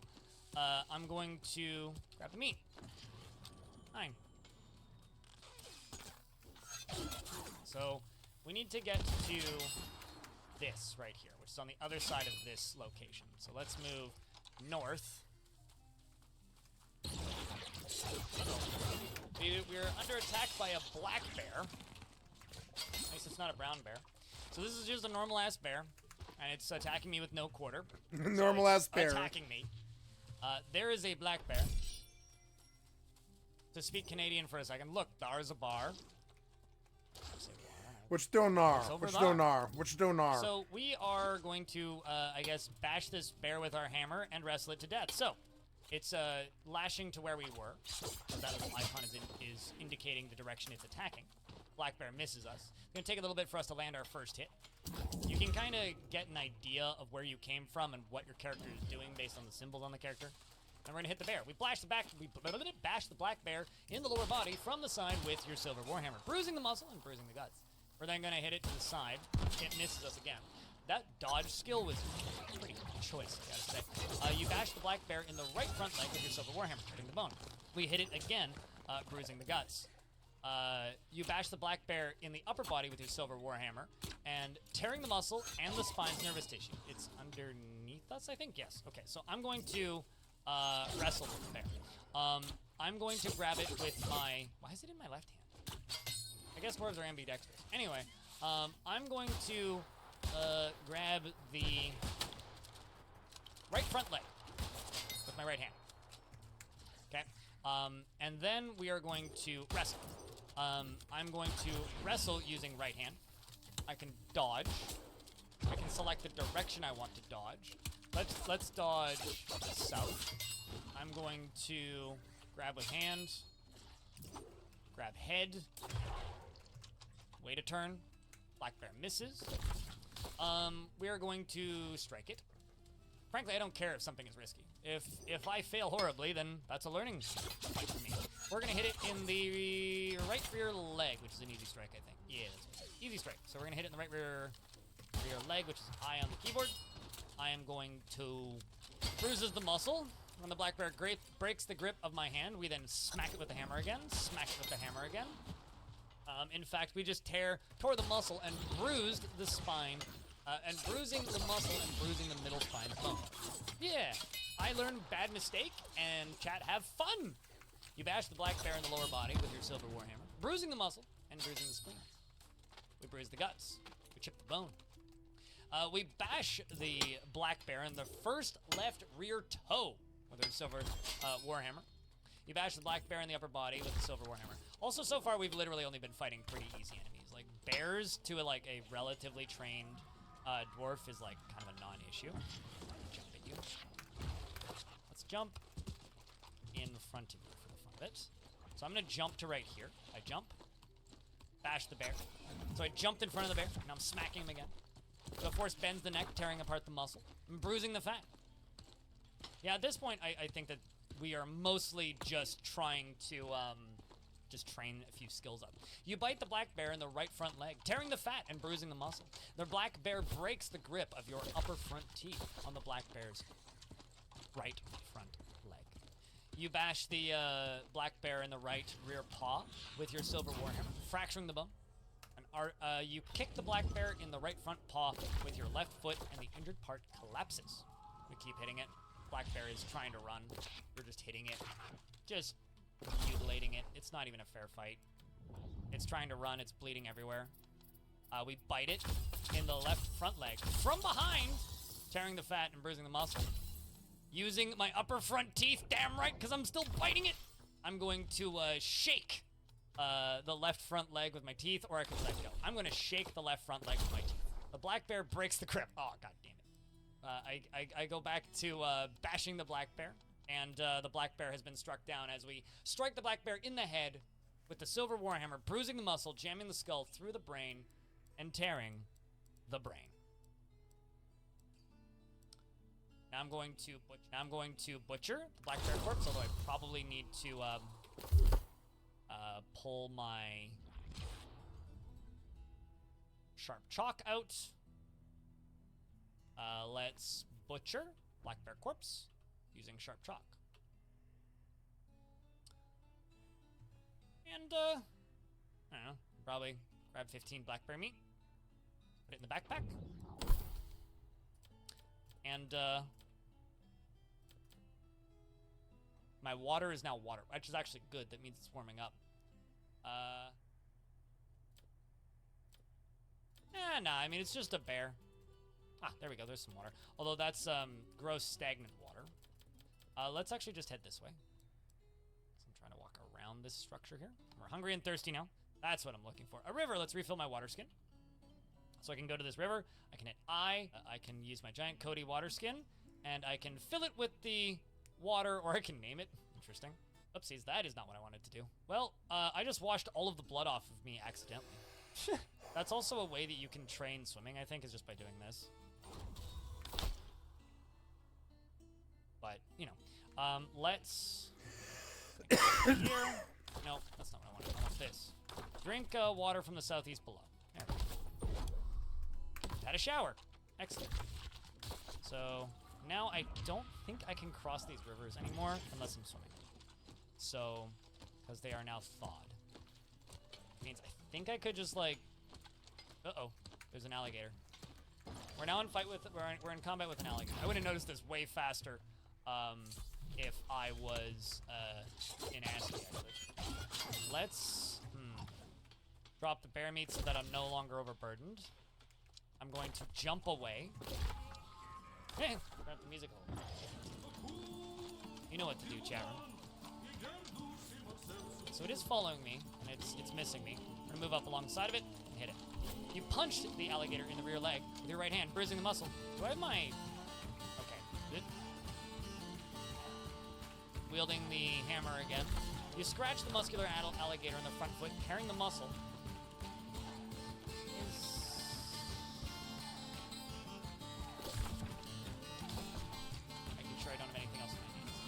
literally just the silver. Scratch the alligator in the right foot, tearing the muscle. Chasing it. It's running away. We could let it go. Punch it. Scratch it. But I think I'm... Yeah, okay, we'll let it go. It was an opportunity to get some experience, but we are becoming a dabbling... Your fucking music's annoying. Need to get to here. Yeah, okay, so this is the site that we're trying to get to. Let's go exploring some goblin things.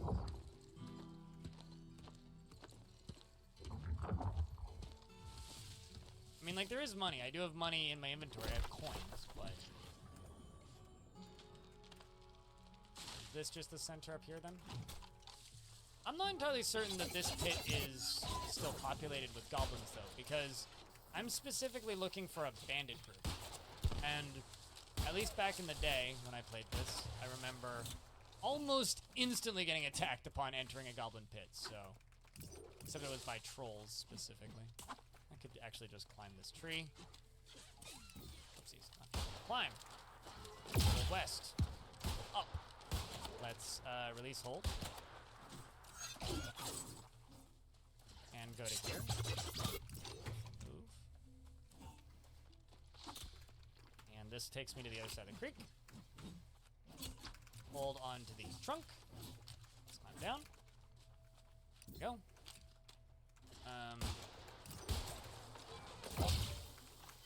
Cross the river.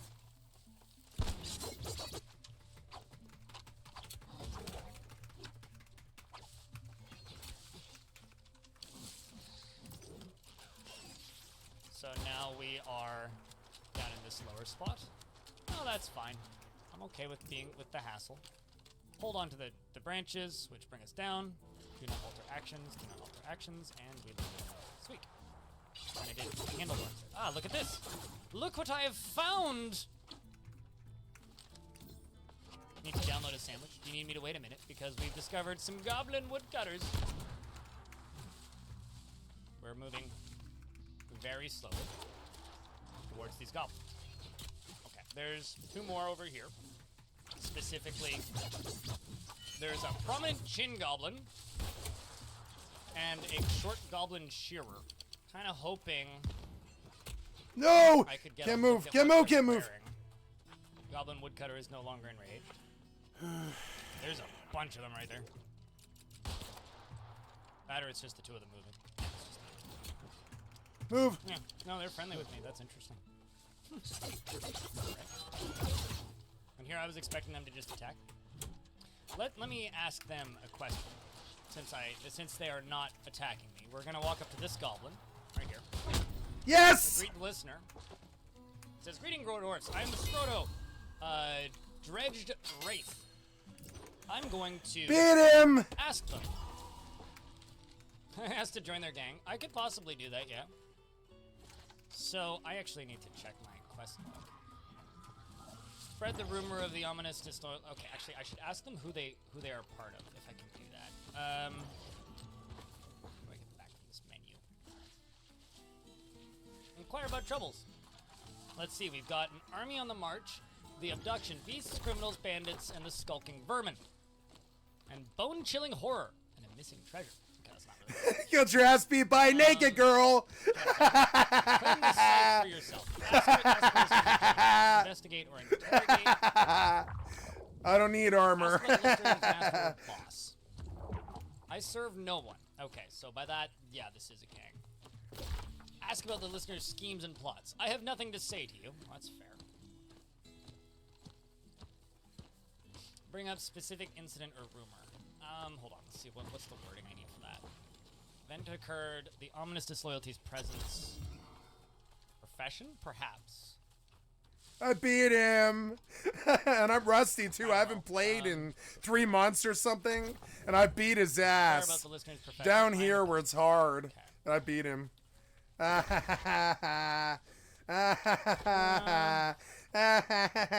about the listener's family. Head of the family is Strodero Dead Redwitch. Wait, so landmarks. Okay, so you are the head of your family. Got it. Am I in a landmark? What landmark? Oh my god. So I asked about particular outlaws have been causing much hardship, and they have pits called Torment Catch somewhere in the swamps of Quintessence, and he says that that is terrifying. Ask for directions. It's a short walk to the north. If you required a detailed description. Am I in the wrong place? The music of chapels defeated the thief of puzzles and pillaged Torment Catch. Oh. So that, I mean, that was a while ago, but, so we're in a pillaged site, yes. We asked them about that, and they said they're feeling optimistic about the future. Inquire about any troubles. Right. We got these criminals, bandits. So these guys are also dealing with the bandits. Right, let's ask about the bandits. Outlaws have been causing much hardship. They have a camp called Twinkled Wax. Somewhere in the hills of Controlling. So are these different bandits? Those bandits sound unsavory. I mean, they're pretty far away. It's like the other side of the world. Huh, I need to figure out how to get information about the ominous disloyalty out of this guy. Okay, so I asked them about the ominous disloyalty. The goblin said, a lowly group of outcasts, they have oh, did I ask the wrong thing? A lowly group of outcasts they have perpetrated through enough crimes against our community to gain notice. And they have a pits called Scorpion Hawk somewhere in the north jungles. Wait, what? I asked for directions and he says I must take my leave. Okay, now that's the tired meditation. So it is a different group. But they are just southeast of us.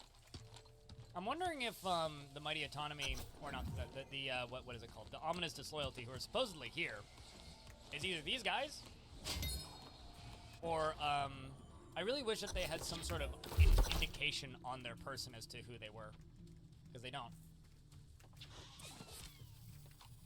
Poke around a little bit more.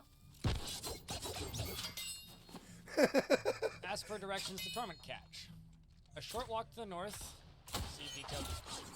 I need to ask about the local ruler. The cruelty of visions rules Black March. Sumitsu muscle sculptures, the born rewards of execution is Lord. I don't care one way or another. The sect of Nago King, the sinfulness, splattered owner of poisons, is also located here. Ask about other groups with a stake in this site. There are fewer than 30 other groups 34 other groups vying for control. How strong is this group's over the land? They do not feel challenged at all. Alright. Ask about other groups. 34, yep. Join in an insurrection. Ask about the surrounded area. Ask me when I've returned home. I mean, you're vomiting, so I don't blame you. Ask them how their family's doing. They probably don't have much, but ask them about their profession. They're peasants. They managed to find some goblin peasants, essentially.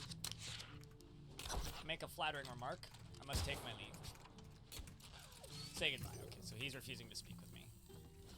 So yeah, they're having problems with bandits, but they're completely different bandits. Speak with this goblin. Start a new. Whoops. Say goodbye.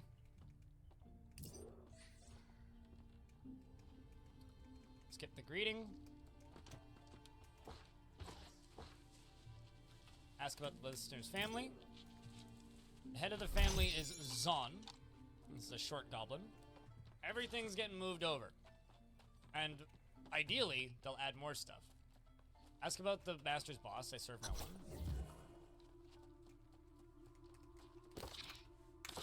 Schemes and plots. I do not scheme. Alright, well. Start new conversation. You. I'm a goblin bone carver.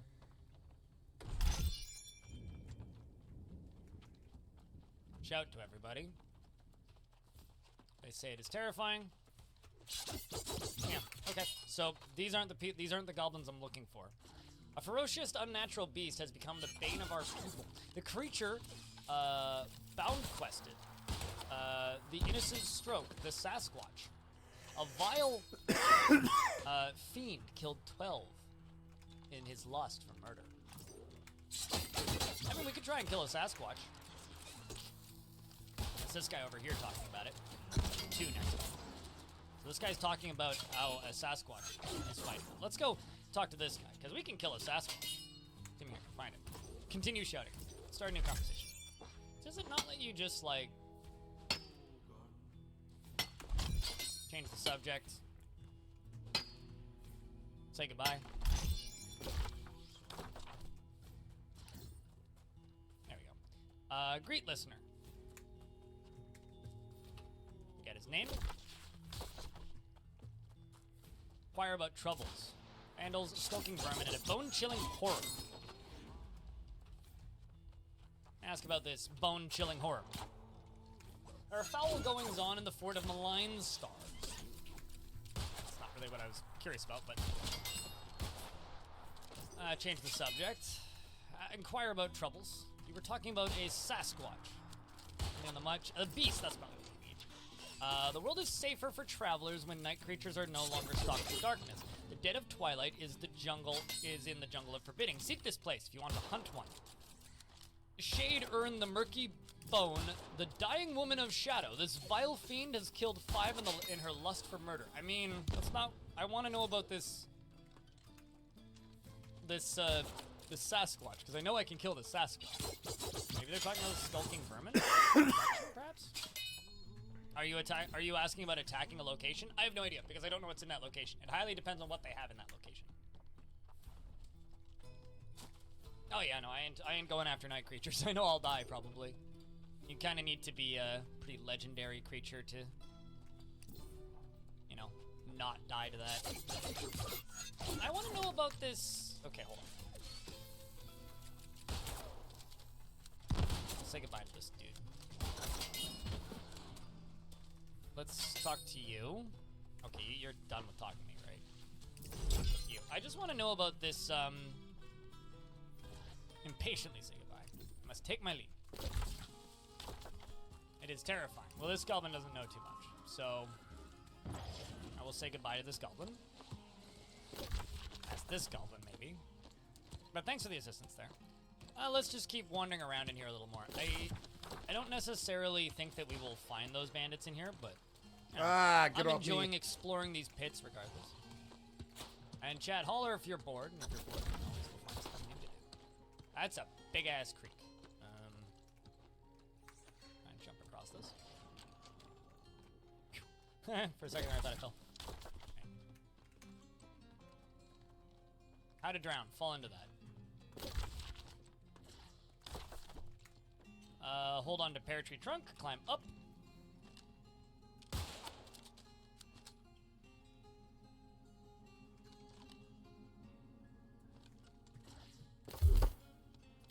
Let's just keep climbing. Moving north, moving north, moving north, moving north, moving north, moving north.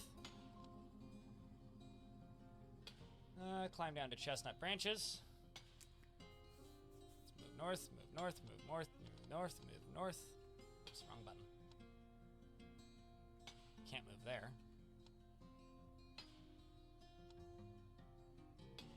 Let's jump to here. And so I'm currently in mid-air. Not going to alter actions. I'm going to jump, grab this trunk. Do not alter actions. Hold on. Here. Do not alter actions. Do not alter actions. Currently in midair. Currently falling. Ow. That was a bad decision. You slam into an ox apple. Right lower arm takes the full force of the impact, bruising the muscle. An artery has been opened by the attack. Because my neck took the full force of the impact. Bad hoit. My arms are mangled, though. Never mind, we deceased. And dies.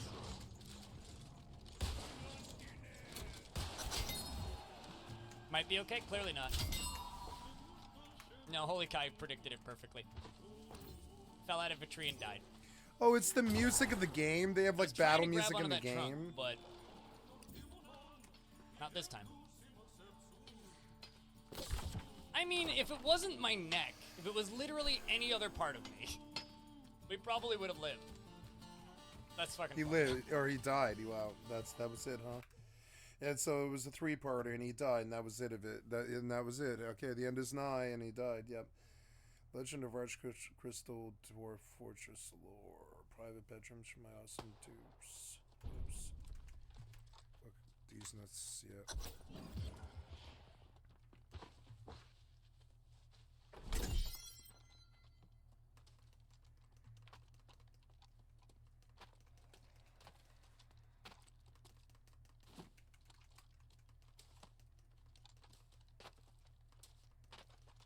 Oh.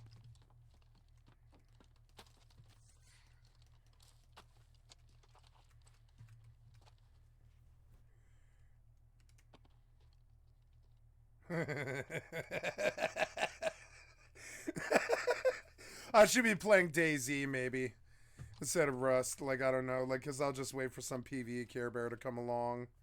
Yep. And then just wait. And they can't see me at all. And they're like, why is there a naked girl on the roof? I don't know, but I'll kill you. I'll fucking kill you.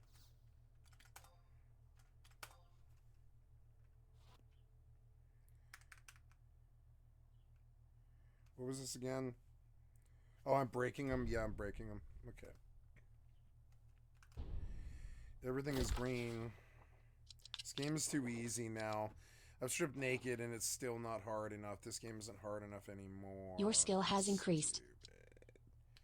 They casualized it. It's so dumb.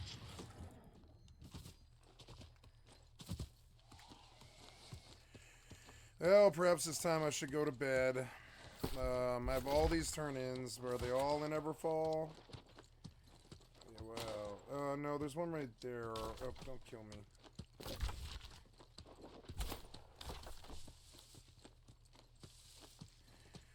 Have I died? Yeah, I did die. Yeah, I died. Yeah, but I mean, this was a hardcore character, but I've converted her to a PvPer player, and then she'll definitely die. It's alright. But I've only had one death. I'm level 26. It's good. It's good. It's, you know, it's cool.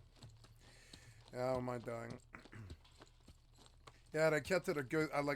She wasn't a good hardcore character. She didn't feel right, but now she does. She feels really good. Stop that now. Stop that. Terrible design.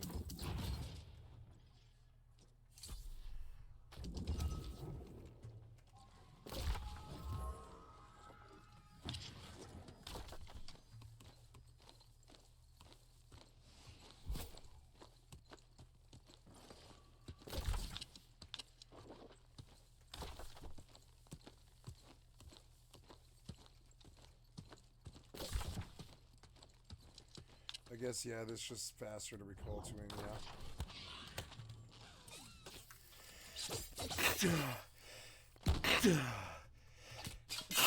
Excuse me. Excuse me. God damn it, I sneeze all day long. It's so annoying. I must sneeze like 50 or 60 times a day. It's so annoying.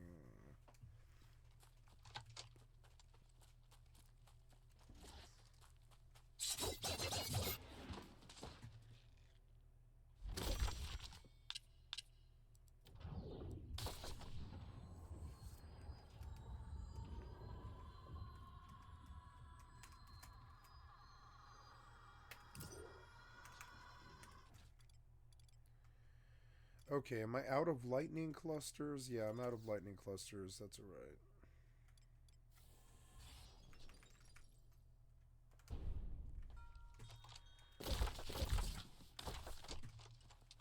I had three turn-ins, I think. These should ding me to 28.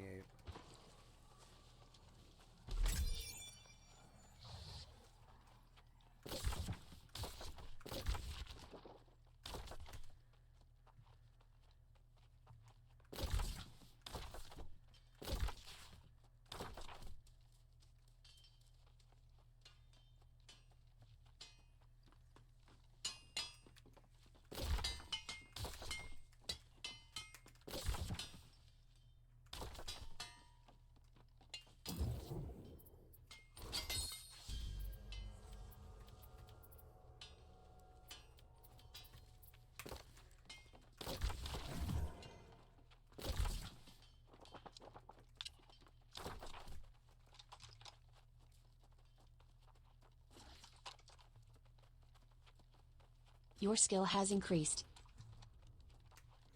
The gun gives me haste, which is like haste all the time, which I didn't even know. I didn't know that shit. That's so good.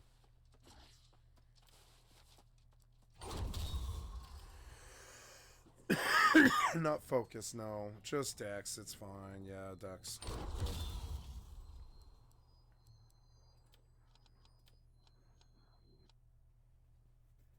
Ooh, yeah.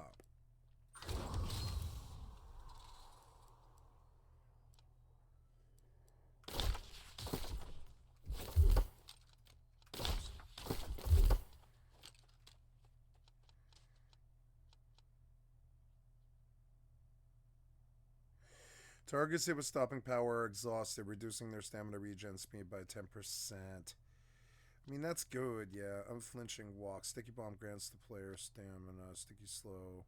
Oh, man, that one's good. I'm going to reach that one next. Yeah, we'll definitely do that next.